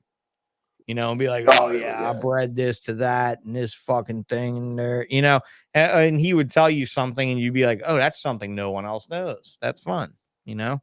And then he was incredibly supportive of me when I broke my back because of all of his fucked up dirt bike shit, all of his broken bones and broken backs, and he had like 7 spinal fusions and shit, broken collarbones on both sides, shoulders reconstructed. Yeah, we were brothers in bang ups. I'm like, bro, I fell. I didn't go and do that. I didn't opt into that stupid shit. Yeah, I opted in when I checked out a second floor without a deck railing all the way. Yeah, that was an opt-in, sure. But I didn't go jump my dirt bike off of a fucking professionally made embankment into a tree because my neighbor is like a fucking professional motocross type guy. Motocross racer, and we made a dirt bike track together, you know, to where he could practice when he's off of work. And you're like, dude, that's a real track. Those are real jumps. Those are real big hills for real big men on motorcycles. And he'd call me and, yeah, dude, I want to help you get out to my not in a wheelchair. I want to get you out to my place, man. Come see boas. Bring Celia out to see the boas so that we could get her, you know, good and liquored up. She can go to bed and we can bring you out in the woods and I can jump you into a fucking tree. That shit would be funny. That shit would be funny. And I'm like, dude, you want to make jackass episodes with me as the cocksucker on a motorcycle? And he was like, yep, that sounds like fun. And I'm like, dude, this is not your personal entertainment. I mean, you're not paying me nearly enough money to risk my life like that. But he was definitely a rock star in that sense. And I don't think anybody will ever be like that. Will's hella he said, anybody check out Clutch at Tinley this weekend? First of all, dude, it's Friday night. People are drinking and setting up tonight. You should all be lucky that it's wanted by vendors with high-end animals for pre-show sales. First of all. Second of all, we don't mind having extra help. We don't have to pay. This is all my reasons why the public should be allowed in on Friday night with an expensive pass that they probably sold 1,000 of tonight. Just saying, right? Oh, you mean the VIP pass? Yeah. Dude, there never was a VIP pass, okay? All right. Which means the motherfuckers that got in the door that got to come by your table and see shit early were either vendors that weren't really of any consequence to you or real serious buyers that were so fucking serious that they swindled themselves a vendor badge to get in on Friday night and buy. Those are the motherfuckers you want to talk to on Friday when you're trying to set up your entire operation. I don't necessarily feel that great. Well, you know what? I always felt wonderful about doing it because I always talk and talk and talk to people and don't do shit at my booth and make the people that are with me do it all. I'm that prick. I'm that asshole. But you know how many times we started a show where everything wasn't done because I couldn't get it done? But how many times we started a show $10,000 up because I had a conversation on Friday night? But I don't know what it's like to be those people in the room tonight, to be setting up your booths. By now, you should be done. I mean, by now they're closed, right? By now, should be about done. Yeah, I would say so. Yeah, I think 8. I think 8 is about it. I think 8 is pretty much lockout. Maybe I'm wrong. It's been years. But like, how many expos do you do, Sal? Ever? I mean, obviously you work and everything. I know they say you work a lot. I mean, do you ever do any? So you mean vend or just go? Vend. No. Last expo I vended was the White Plains Reptile Expo, probably back pre-COVID. No, Jesus, COVID a long time ago, dude. I'm talking like early 2000s. Okay. No, I don't. Yeah, man, I don't really have the time to go vend. I think that will come maybe later years, maybe. But right now, the retirement years. Yeah, maybe this is the retirement business. Okay. Yeah, hopefully, yeah. You stick to it. Vending is not. I just can't. I can't do the time. You know. Plus, I work Sundays. Right. I work. No, it makes sense. Thursday. That makes sense. That makes a lot of sense. So if you were gonna vend, what show would you want to vend? Would you really want to vend I a Tinley think I Park would show? I like. mean, I don't know, man. I kind of like the allure of the Daytona show because that's always been the big show, from the years yeah, that I was keeping snakes. But yeah, either Daytona or Tinley. But yeah, a lot of friends of yeah, mine go down to Arlington, have a great time down there. So that would be cool. yeah. I think Well, Daytona I mean, though. Arlington's It's hot. good. It's hot and Daytona's the best nice. hangout. Yeah, Mhm. Daytona's the best hangout spot. As long as Yeah. ambiance we're talking about, and that's it. Yeah. Yeah. Yeah, Will, if you get to check it out, let you know how you like it. You sign up for beta testing. I mean, look, Kabilka's I putting saw money that, but I behind haven't it. seen. Kabilka's developing Yeah. it with whoever's developing it. I think I'm very interested in why he's released it on a .io platform. I mean, and he's taken the fucking U out of it. He's basically made what looks like a fucking crypto ticker out of it and put it on a on a dot extension that's primarily for crypto technology. Hmm. And so I would like So to you say there's see. a deeper reason for this, I or no, I don't know. I'm not sure. Oh, okay. He could Yeah. just be trendy with the clutch with the Yeah. removal of the Sure. U, I mean, that's all. it looks cool. It looks But cool. I don't I really. mean, in it's trendy in the world of economics. Okay, so if Bob Vu and Cedric in Canada put out those ball python NFTs, and I don't think it flew very far. I'll talk to Bob briefly. Bob's going to say, I don't know anything about it. You got to talk to Cedric, which is fine. And Cedric is deep French accent and stuff, so that'll be a good person to have on the show anyway, just for the whole sound of it.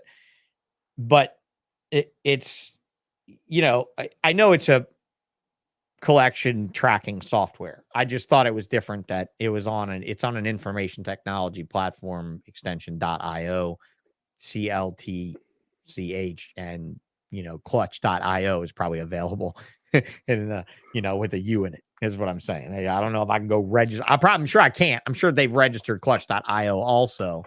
I've never tried to register a .io domain name, so I'm not sure if there's None of any. those systems have ever worked for me.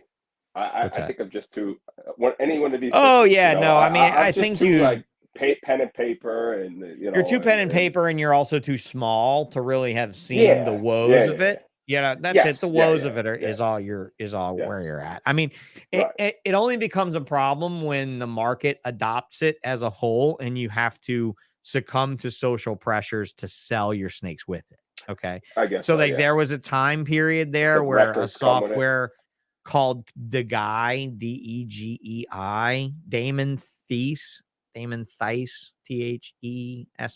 I don't know if you ever knew Damon.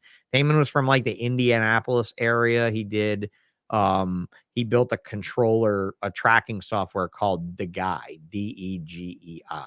Marshall used it more than most people, more and longer than most people I ever knew that used it. I used it until one of my employees was using the notebook in the back by the baby room to look at porn online and got the notebook infected with a virus. So I had to ship the database up to to Damon to have him debug it to devirus the database. And by time he got it debugged and back to me, dude, a season had passed. And I was like, fuck this, not doing it. Moving All on. the work I had done, all the bloodlines and the lineages and the parents, the sire, the dam, the this, the that, all that shit that I did, fuck all that. And then but they were barcodes, so like we could do it all by barcode. And it really did help us keep a better, tighter collection. We used to ship birth certificates with every ball python and, all that bullshit. But it was all a bunch of bullshit, now. But I mean, I know that these guys, and that's the thing. MorphMarket's got the collection I was tracker just on it reading. as well. I was just Right? reading Beast Morph's comment. Beast Morphs, I it'll mean, probably, I got to yeah. read this out loud just for the audio people, but it'll probably be better, honestly. I can imagine linking it in with your MorphMarket account at some point. That would be cool. There's a lot of things I could imagine would be cool with a MorphMarket account. I'm not sure collection tracking software is necessarily it. I'm not sure that, I mean, I think maybe tracking animals is what you all want to do, but I don't think you guys realize the sheer number of animals that you'll be tracking. And the sheer number of just very, very, very slight clerical issues in that data entry can drive that dangerously off course. But then again, dog breeding is fucked. So there you go. If you want to look at the example, just look at it. Just look at it. Yeah. I mean, that's it. You had no sound? No. Oh, you said no sound. No. Oh, you said no. Yeah, was you saying answered no to sound sound scuba. I got you. I didn't realize it was coming. No, it's fine. It's fine. I'm always like, what the fuck? And Chris Osborne that. said if Justin's going to do something, it's going to be on point. Yes, it's going to be on point, and it's also going to be for profit. So my ultimate curiosity here is how deep does it dive? Not in the profit mongering department. That's not what I mean at all. I think profit mongering is wonderful when it comes to software solutions that'll make this guy's job and my job and everybody else's job better, easier, and more streamlined. I think that's wonderful. I don't have anything bad to say about it necessarily. I just wonder how much it's really ever going to take on, you know. It all goes back to like MorphMarket and then like, how do you feel about the number of snakes that are for sale? Like, how do you feel about the MorphMarket situation while we're discussing things marketing? And I had your MorphMarket page up and I just went to click it and I clicked the X instead. So let me bring it back. In total, or what do you mean? Like, in total, like just all in all, like how MorphMarket works, and well, no, it's 47,000 at this point. Oh, but I'm thinking COVID times where there was 60,000 one day and then 20,000 the next. Yeah, no, not COVID times. Yeah. No, more like 45,000 one day and 46,000 the next and 47,000 the next. Yeah, it just keeps going. You know, well, I mean, I'm hoping I see a really nice return from Tinley in people. I really hope that we see a large resounding good go from the people at Tinley. You know, Beast Morph says he's still selling. Hey, Tasty, thanks. But yeah, how do you like the interaction over here on MorphMarket? How have you liked it so far?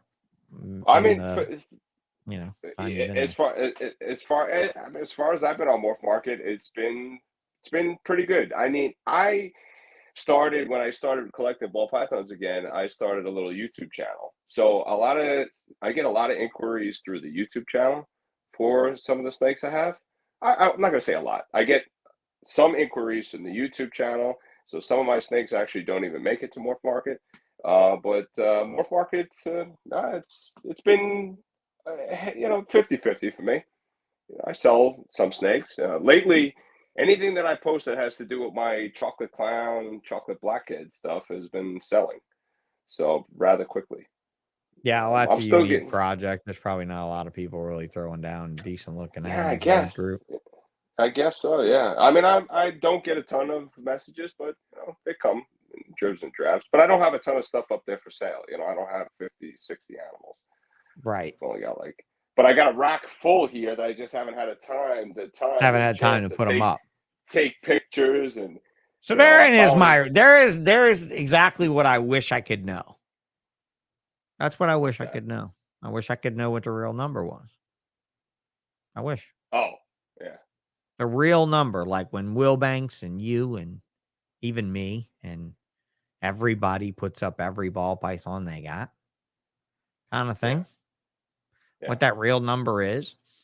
And then how much more we can grow that number. Again, not saying bad things about markets, but how do we're not going to get free money like we did 2 years ago.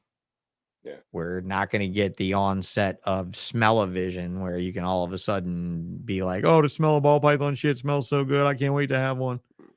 We're not going to what is really going to be the thing? Is it the next Justin Kabilka release? Is it the next I don't guy know, that man. comes onto the market that buys that drinks the Kool-Aid like we did and brings his God knows riches? Like the guy that looks at Miguel Garcia as a business model and says, I can outdo that guy. Yeah. And tries, even though I don't think anybody can outdo that guy, but I not in every department. You know what I mean? Not in every cylinder firing. I don't know that anybody can outdo that guy. But yeah.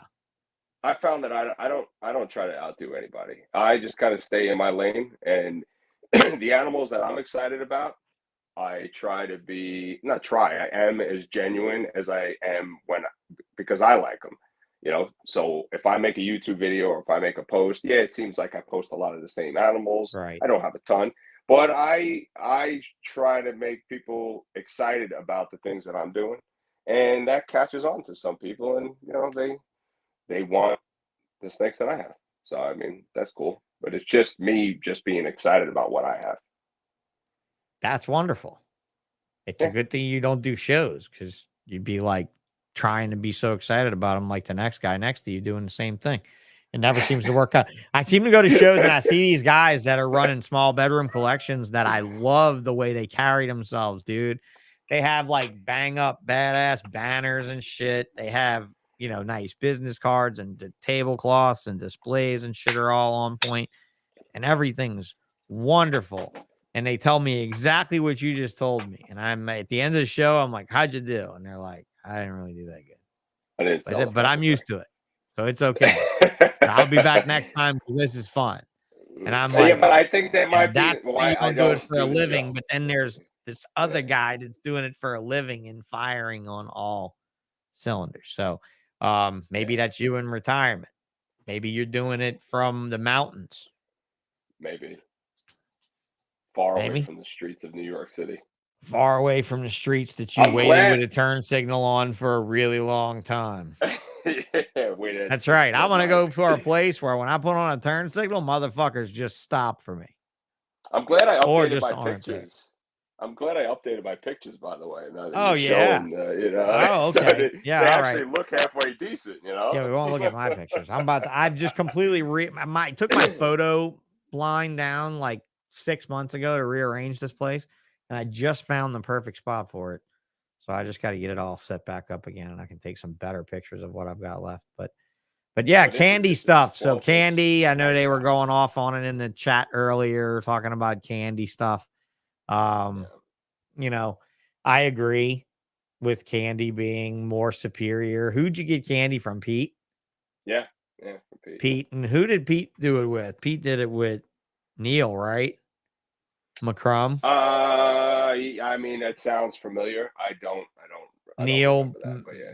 God's gift to fucking women, you know, ripped with his fuck. You never met Neil with his fucked up hand. If you go shake his hand, his fingers all fucked up. I still always stick out my right hand to shake his hand, even though I know it's horrible. But he's such an asshole, dude. He's such a fucking asshole. He's such a prick of a person. He's so beyond any prick of a person that I've ever been. I love Neil. So for anybody that's out there near Neil, tell Neil I just talk shit about him. And he'll be like, yeah, tell that fucker I love him too. Little wheelchair faggot. Oh, dude, it'd be some shit. I don't remember who the last person that dropped Neil's name. Oh, who the fuck was that? Stephen Kelly in Florida. He knows him. But yeah, he's Neil with the fucked up hand. Yeah. Oh, dude, how else are you going to describe the guy? I mean, look, and as soon as I said it to old schooler over here, yeah, I mean, he definitely knows Neil. If he's got candies and he's been around Pete. Who else had candies up there? Steve Russos, you know Steve? Yeah, good, Steve right? Russos, yeah. You got to know Steve pretty good. He lives right here. Yeah, he lives in Long Island, doesn't he? Yeah. I've been trying to get that motherfucker, but he don't have a Facebook page. I think he got thrown off of Facebook. Nah, he's very anti-social media. We did some jet skiing years and years ago. And you ought to talk him into coming on here with us too. That'd be a great cut-up session. Yeah, Steve's wonderful. He's a great dude. Steve is fucking amazing. Man. And my friend asked me just yesterday about him because he's got melanistic blue tongue skinks on his website or on his MorphMarket page or something. Yeah, Steve does. He's got candy pieds and fucking melanistic blue tongue. Four recessive quad, pied. What was it? Pied caramel. I forget what he produced a while back. Yeah, I have no clue. Poor Gene. Yeah. But yeah. Steve's another awesome guy with great stories. That's what I was telling them. My last memory is Steve being the most entertaining when he got thrown out of the Hilton in Daytona for singing on top of the piano and smashing the shot glasses on the piano with every ballad. He was like Sinatra. And the little guy that runs with him, the little dude, the younger dude that runs with him sometimes at all the shows, plays piano like Elton John, like serious fucking awesome piano player. And he was playing like Sinatra ballads, and Steve Russis was on top of the piano, smashing a glass. And they threw him out completely. Like they took his reservation away, they took his shit, and they threw him completely out of the hotel, was what I heard. He didn't get arrested though, so that was good. But he was real fucked up. But yes, Bob Vu's coming up. How about that? Bob Vu's coming up. So cool. Tom Barnhart said I hadn't heard Neil's name in a while. Ozzy's another one who has yep. He's got a lot of candy animals too. Next Friday. Oh, of course. Yeah. Yeah, I like that because candy's so inferior to lavender, you know, in the market, really. Yeah, well. I like that Ozzy. Yeah, you got some serious people really with candy that still love it, and I like that Ozzy does it. Mark Mandic does it. He does it. Yeah. You got all the hard hitters that do it. Yeah, sure. Yeah. And they're producing cool stuff. Oh, I wanted candy pied stuff in my end there. That was what I wanted. The things that I wanted the most was candy pied stuff because it's just so intense. Yeah, you cool. know. So I'll have some candy clown stuff next year. That'll be even cooler. Yeah, I think. Yeah, it'll be clown. It's okay. I know. All right. I still like something that wows everyone. Clowns just wowed most people. Yeah. We were talking about the common man. We take your candy clown out for a walk in American public, and we take your candy pied out for a walk. Yes. Bro. Well, the pied is pied always was the first thing that wowed me, you know, back then. So that's why I have most of my stuff is pied. That's why your shit's I've concentrated on that. Yeah. You mess around with your Instagram much or not much? I do. I do for a while. Lately I've been slacking. But obviously for a while, 7,300 followers, you mess with it for a minute. You know what happened there? I was doing very well consistently, building a following over the last few years. And I posted like one reel that went viral. I don't even know how I had so many millions of hits, and I got so many followers from that. And really? But yeah, it's cool. I mean, I don't do it as much these days because I'm so wrapped up in my running world. But I still post. I still running post like Forrest Gump. Running like Forrest, just running. I try to keep stories of things that I'm doing, breeding, and my life too, a little bit. I had a rat. I see my rat. Yeah, look at this. See this sign right here in the rat shed? Shown up by the sign in the snake room. Fuck. Oh, fuck yeah. That was the first sign in the snake room was dope as fuck. Yeah, no doubt. You still breed rats or no? No, man. I had to bail on the rats. My buddy, my good time or no Eric. Municipality for that. That's the shit that really fucks you where you live, huh? Yeah, but I had it in my shed in my yard, so nobody knew. It was just the time, man. Yeah. So my buddy Eric from Biggie's Reptiles, this guy, I gave him all my equipment. So I go to him for my rats now. Oh, okay. So you hooked up getting the rats that supplies you with rats, and that's cool. Yeah. I gave him all the equipment, and we have a deal worked out. And plus, he makes money, you know, because it's hard to get rats around here. So he's got a couple big customers, and especially in one of the oldest ball python areas there is up in that realm, you know. Yeah, I missed the blood python some. Yeah, that was. I traded 2 ball pythons for a blood python at the last reptile show. I felt like a champion. That's great. No, I mean, guy had a female golden eye that was like, fuck, dude, 3.5 feet long. I had a couple of them too. He had it priced at like $700. And I was like, come beat me up on ball pythons because I don't have anything that's worth anything really anymore. And so I was like, I'll give you like fucking $1,400 worth of ball pythons for that one snake. Because not only is a baby worth that much money, but this thing's already got fucking 3 years on it. So, I mean, I didn't really like fucking with them as much just because of the mess and the cage size and stuff when the girls get big, because you never grew yours out to be big, like you said. You got them all to be about like that size. Yeah, but I got one in. I got one female in that came from a breeder that was closing down their collection, and she was enormous. So you had you had the full size, full thing. Yeah. Yeah. She was massive. That's really that came from Mark, Bloodborne Reptiles. Mark Kirkpatrick. He's down in Florida. That's really nice. Oh yeah, that was a beautiful one. Yeah. So many. Yeah, there she is.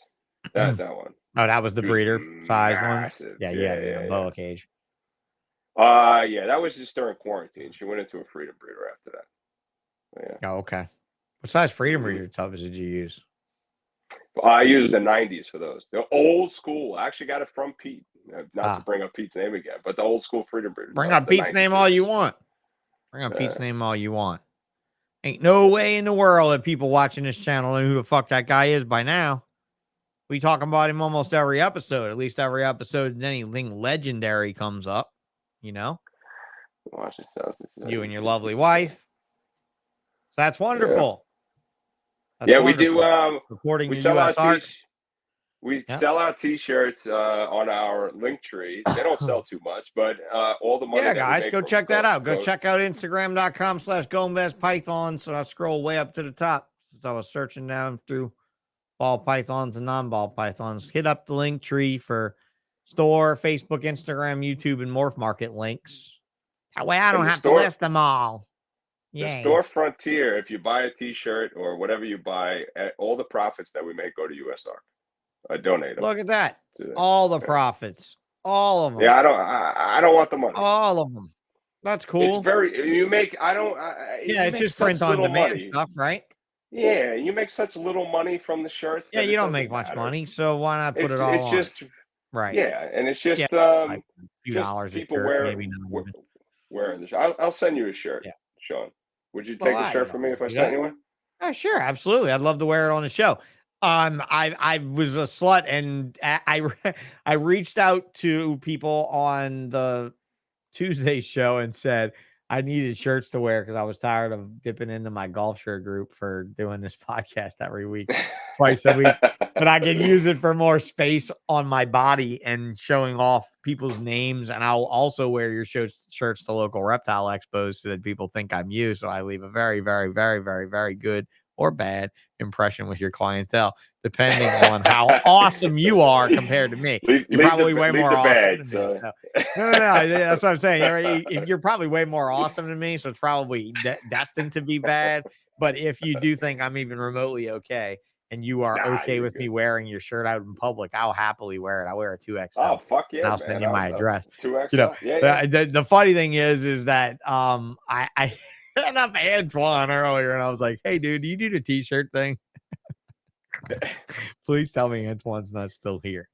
He probably is because it's California time. Because it's California time, and he's got to fly out at 6 a.m. to like get there at 5 a.m. or whatever the fuck. No, he's gonna fly out at 6 to get there at way later, obviously. But listen, I didn't mean that I wanted him to send me a shirt, a high desert shirt. He's like, "Yeah, I got you, bro. What size?" So I just answered him and told him what size and sent him my address. But what I meant was I've been trying to find T-shirt companies to try to get quotes from. So it was like, "Hey, dude, you do the T-shirt thing?" That's what I texted. So you're just looking for some advice on where to get them. Yeah, it was pretty much where I was going with it. But he threw it out there. So I was like, yeah, you know what? I'm going to let him send me a shirt, and I'm going to wear it on the shirt on the episode with him. And I'll be the first time I'm wearing somebody's shirt on a show will be with the man who actually is now something. And when I left and was something, he was not much of, he wasn't nothing. I mean, he wasn't, I know nothing, right? I mean, Antoine wasn't the, well-known fella that he is these days. And like I said, he was one of the lamest podcast guests in history in the fucking comment in the description, meaning, of course, that he won the 15 minutes of lame of the year award, right? Obviously, but definitely fun to write that. And the fact that he has expressed, since I've said I was coming back to this thing, he's expressed that he wanted to do it then. And that, like, that was one of a milestone for him, was if he could do a bullshit podcast. And that means so much to me. So I'm really happy to have had you here after all the years of in and out. And my Kevin Johnson and Ralph Davis story is hilarious. I would love to tell it on the Ralph Davis episode, but I don't think there's ever going to be a Ralph Davis episode. I don't know that he will do that. I wish he would do that. Chris told me he will not do that. Chris said he will not do that. So I'm like, all right, that's fine. It's fine. It's fine. If you want to be like that, okay. Fuck it. Fine. No problem. No problem. But it would be fun if we could do it. But so I was itching to get in because I was a recessive gangster in Corn Snakes, dude. And of course, they were all recessive except for 2 genes and whatever. So recessive was all it was, right? So I jumped into Spider. I jumped into Pinstripe. I eased myself into my very first recessive was genetic stripe. And I did that by looking everywhere for a pair of het genetic stripes.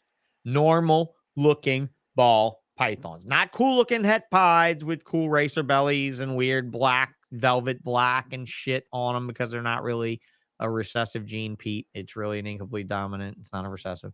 Like Nick and I talked about in that Off Topic Tuesday, where all piebald reptiles het form is visual in some shape. There is no visual piebalding in the reptile community that is recessive.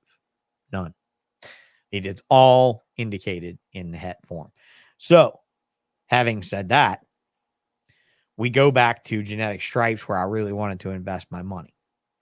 I had figured out that I could max out a couple of credit cards and I could spend a maximum of $13,000 on a male and female 100% het stripe. And that I knew I wanted to deal with someone reputable. And I came across Ralph Davis, Kevin Johnson, Kevin McCurley, and Bob Clark. Bob Clark's like, no, I don't make them. Too busy making albinos. McCurley said, yeah, I make them. We only sell visuals. They're $25,000 a piece, and I might not sell any. He was very rolling in spider money then. He didn't need any other money. And then there was Kevin Johnson, who I was waiting for a call back from, because him and his partner or whatever were breeding a genetic stripe male to a female, whatever. And then there was Ralph Davis. So I reached out to Ralph and I said, Ralph, do you have any genetic stripe stuff for sale? He said, no, I don't have anything for sale right now. I don't think I want to sell anything. Who are you? And how'd you get my number? And how'd you hear about me? And what are you going to do to this market? And what are your plans? And how much money do you make? And how old are you? And what's your blood type? And like, I wanted to know everything about me and what I was trying to do before I could even discuss buying something like that, you know? And at that, he was willing to sell me a het male from that year, a 2001 baby het male, or 2002 baby het male. It was 2002. 2002 baby het male. Not a female. Because SIG International, remember that name? Dragon Herp? No?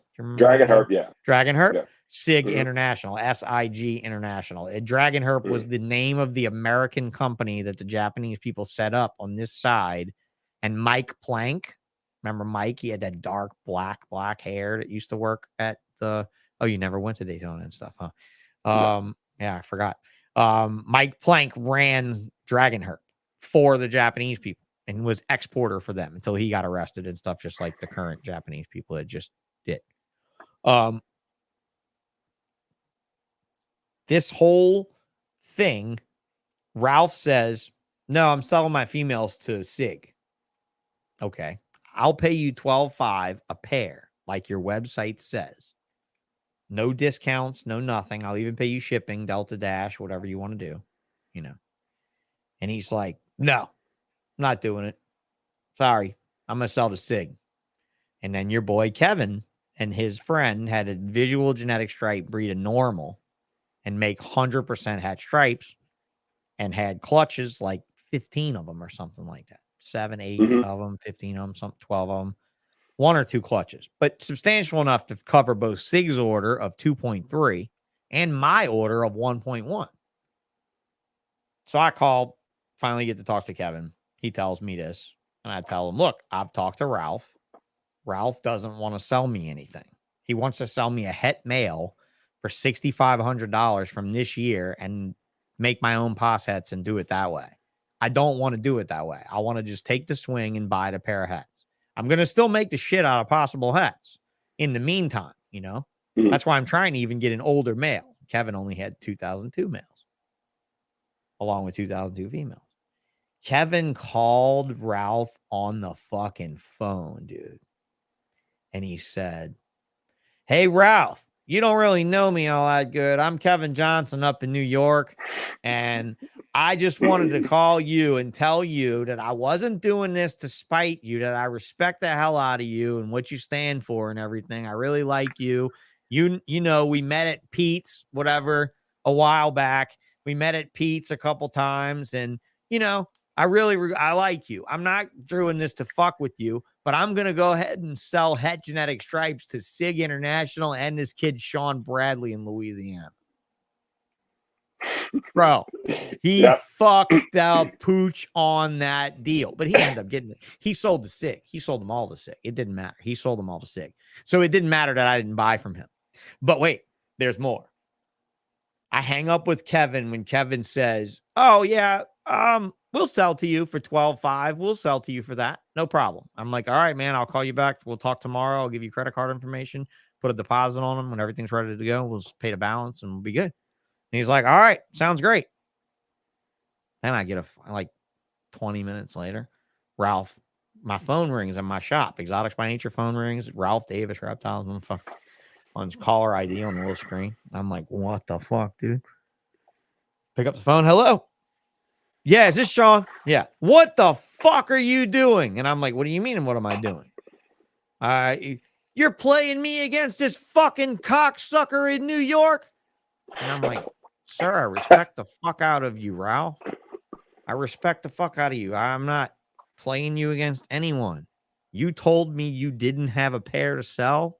I moved on to the next seller. It's that fucking simple. Well, do you want a pair of het genetic stripes or not? Well, yeah. That's why I fucking called you to begin with. This is the first time I've ever called him to buy anything. This is the first time I've ever tried to buy anything from Ralph. I was like, yeah, why the fuck do you think I even contacted you? You know? Well, of course I didn't say that. It wasn't me then. I was fucking Ralph. I mean, I was very respectful. I'm like, Mr. Ralph Davis. Yeah, I was that guy. I was the high pitch push guy. I was that kid. You know? And I was just like, no, I contacted the very next guy that was in line, you know, to sell me something. Do you know that that motherfucker just called me up and told me that he was going to sell to you and to SIG? These fucking New York motherfuckers from Mr. Maryland, right? Who is no different in the cockery of Northeastern motherfuckers, okay? If anything, Kevin's got you all beat because in New Hampshire, no one finds the bodies, right? Because there's monitor lizards and caiman and nobody finds the fingers in New Hampshire, you know? So you didn't fuck with Kevin, you know? But Ralph I try to respect him. You this motherfucker. Do you want to buy a pair? Do you want to buy from Ralph Davis? Doesn't even let me answer that third party reference to himself. Do you want to buy from the king of ball pythons? Because this is right after the Midas logo and shit just come out. Right? And I was like, yes, motherfucker. That's why I'm calling you. Yes, that's why. Yes, I want to buy a pair of het genetics.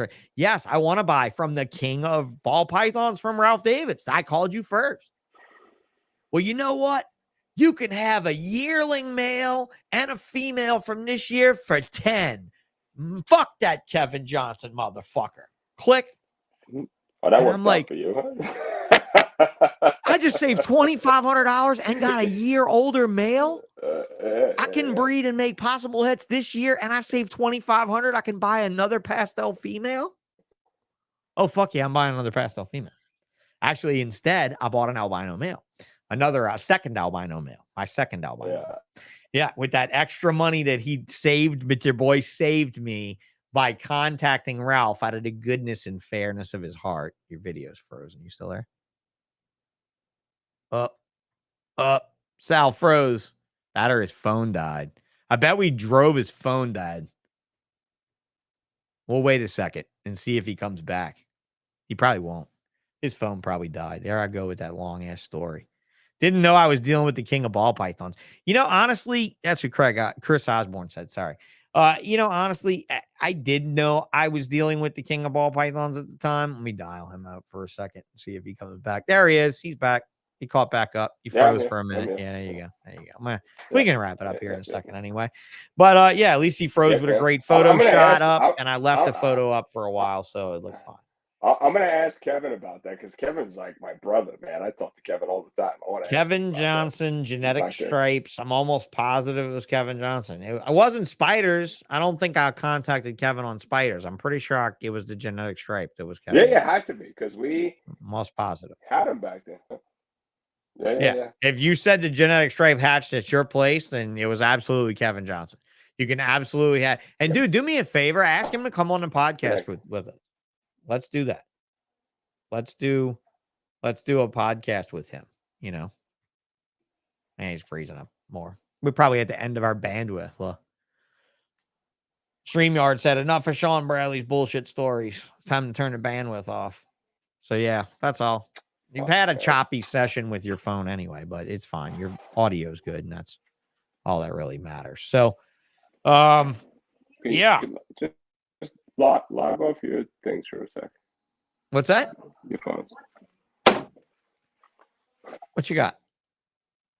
No, it's fine. We'll figure it out. We're gonna finish it out anyway. It's just about to be at the end of our road here. 29 people still with us through the Freeze Fest, our second in the almighty technical challenges of live broadcasting. I'll take him out and maybe he gets better. I bring him back. Nope, he's out. And he's back. And he's back. There he is. Hello, can you hear me? Yeah, I got you back now. They threw me completely out. So oh yeah, well, they might have just needed to fix things up. No big deal. But we can kind of wrap it up, I think. We had a pretty good show. I think we covered some good bases, and it's fun talking about the old days. That's why, you know, seeing that you had been around the block so long and had a past, I was very happy about doing this with you. So thank you for sharing the Tinley night that we both suck and aren't at the shindig right now. You know, yeah, man, I've gone in the last 10 years, I've gone to Tinley as many times as a vendor as I've gone as a non-vendor. And it is very fun as a non-vendor. It is very fun as a non-vendor. However, I hate getting home and seeing how much it cost me to go and not have the subrogation from the sales. But you know, every vendor says that, I think. Yeah. Everyone says they have more fun. Oh, for sure. For sure when you go as a spectator, you know. I mean, it's a little harder when you really get that, like when you got out there, because you said a lot of people see you from your old YouTube shows and stuff that you've done of yourself and everything, that when you would go to a show that people would know who you are by the production that you've done. Maybe not. But. Yeah, I can tell you right now, it's incredibly gratifying from the hard work standpoint. Like when you meet the people that, if you tell me Ballsh was the first production you found when you looked for what you wanted to find and you found it, that's an amazing thing to hear. Or like somebody that says, oh, I was getting out of snakes. Rick Schlosser, who's a Chicago basement breeder, extraordinaire, Tinley Park, old schooler, Big Rick, Big Muscle Rick. He said he doesn't wear affliction gear. I'd have to see photos of that. I'd have to see photo proof. Anybody send me a picture of Rick Schlosser tonight or tomorrow night post show if he's in affliction or not. I just want to know that. Because he's always had an affliction with affliction clothing. It's all he ever wears, but I think it's all that fits his muscle body thing. His got those like he's got the traps where his shoulders are like at this slant like this, but man, he gets to do this podcast too because he was one of those guys that goes back in the day with ball pythons like you and Kevin and stuff that I always promised to have him on a Ballsh and I never did before. And these are better because now we look better because we're older gentlemen, we're fathers, and we're experienced people, and we've got stories to tell. Some of us have white in their beards, and some of their beards it almost looks like blonde because they're blondish. But yeah, mine are definitely gonna. I've been looking at them in like the right lighting. They're definitely silvering, and I'm not happy with that. Or maybe I am. I don't know. Chris said the cool kids don't go to Tinley anymore. If by that you mean this guy, me, and Ralph Davis, then I guess you're probably right. But Ralph's probably there set up like with the same. I mean, I do like seeing him still post things. It's nice. I do wish I could see Pete still not post things or answer the phone. Oh yeah, that's right. Yeah, that's true. That's it. Exactly it. Exactly it. Yeah. So the difference between Ralph Davis and Pete is, Ralph Davis actually sells snakes. Pete, it talks about the time he sold that. That was a good one, right? That was a good one. Ralph sells snakes and Pete talks about the time he sold that. Yeah. But yeah, man, fun stuff. Hope you've enjoyed your bullshit session. Oh yeah, dude, I had a great time. Thank you very much for even considering me. Come on. Yeah, for sure. Well, Shane and Ron and several people put you up there. I think it's a great fit. You were contending with the Hold Back Rat podcast girls, but Shanna on the West Coast apparently has a very, very good life and does things social on Fridays and has, we have to make like long-term plans with, which is not a bad thing. Because I like their little podcast. I like the podcast too. It's very. You had nothing. You were wide open. You were. I normally am asleep about an hour and a half ago. But you know what? I'm letting you go right now. So because I feel bad about that because you got to go. No, you're good. You're good. Man. I was just telling you what I normally do on a Friday night. So that's all. Fair enough. All right, folks. We'll tell this guy good night. Marino says, "Good show, fellas." I agree. Good show. Fun stuff. Always fellow wonderful. New Yorker. Yeah. Well, quite a few. Always, though, I mean, there's how could you get away from ball pythons and New Yorkers? They're as ingrained in ball pythons, Northeasterners and Chicagans, and really Floridians in just the last 10 years. Highly ingrained in ball culture, but ball python culture back in the day was not in Chicago. The epicenter was right where this man is from. All the big dogs, all the money, all the hot shit from Africa. I don't care if it was going into California.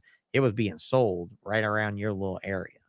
And it was crazy the amount of concentration of New England investment in something as far cry crazy as a fucking ball python. Fucking ball python. I know. Fucking ball python.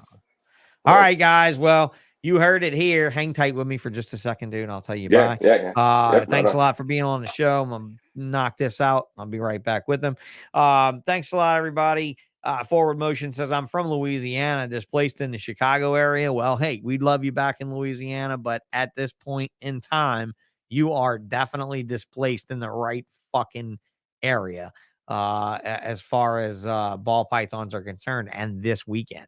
So if you guys are anywhere near Tinley Park and you're not going, I would highly recommend you think about going, because if you're within 5 hours to 6 hours driving distance or less, you are a fucking moron for not going. Okay, I'm 14 hours by car, which I do not do in the wheelchair state.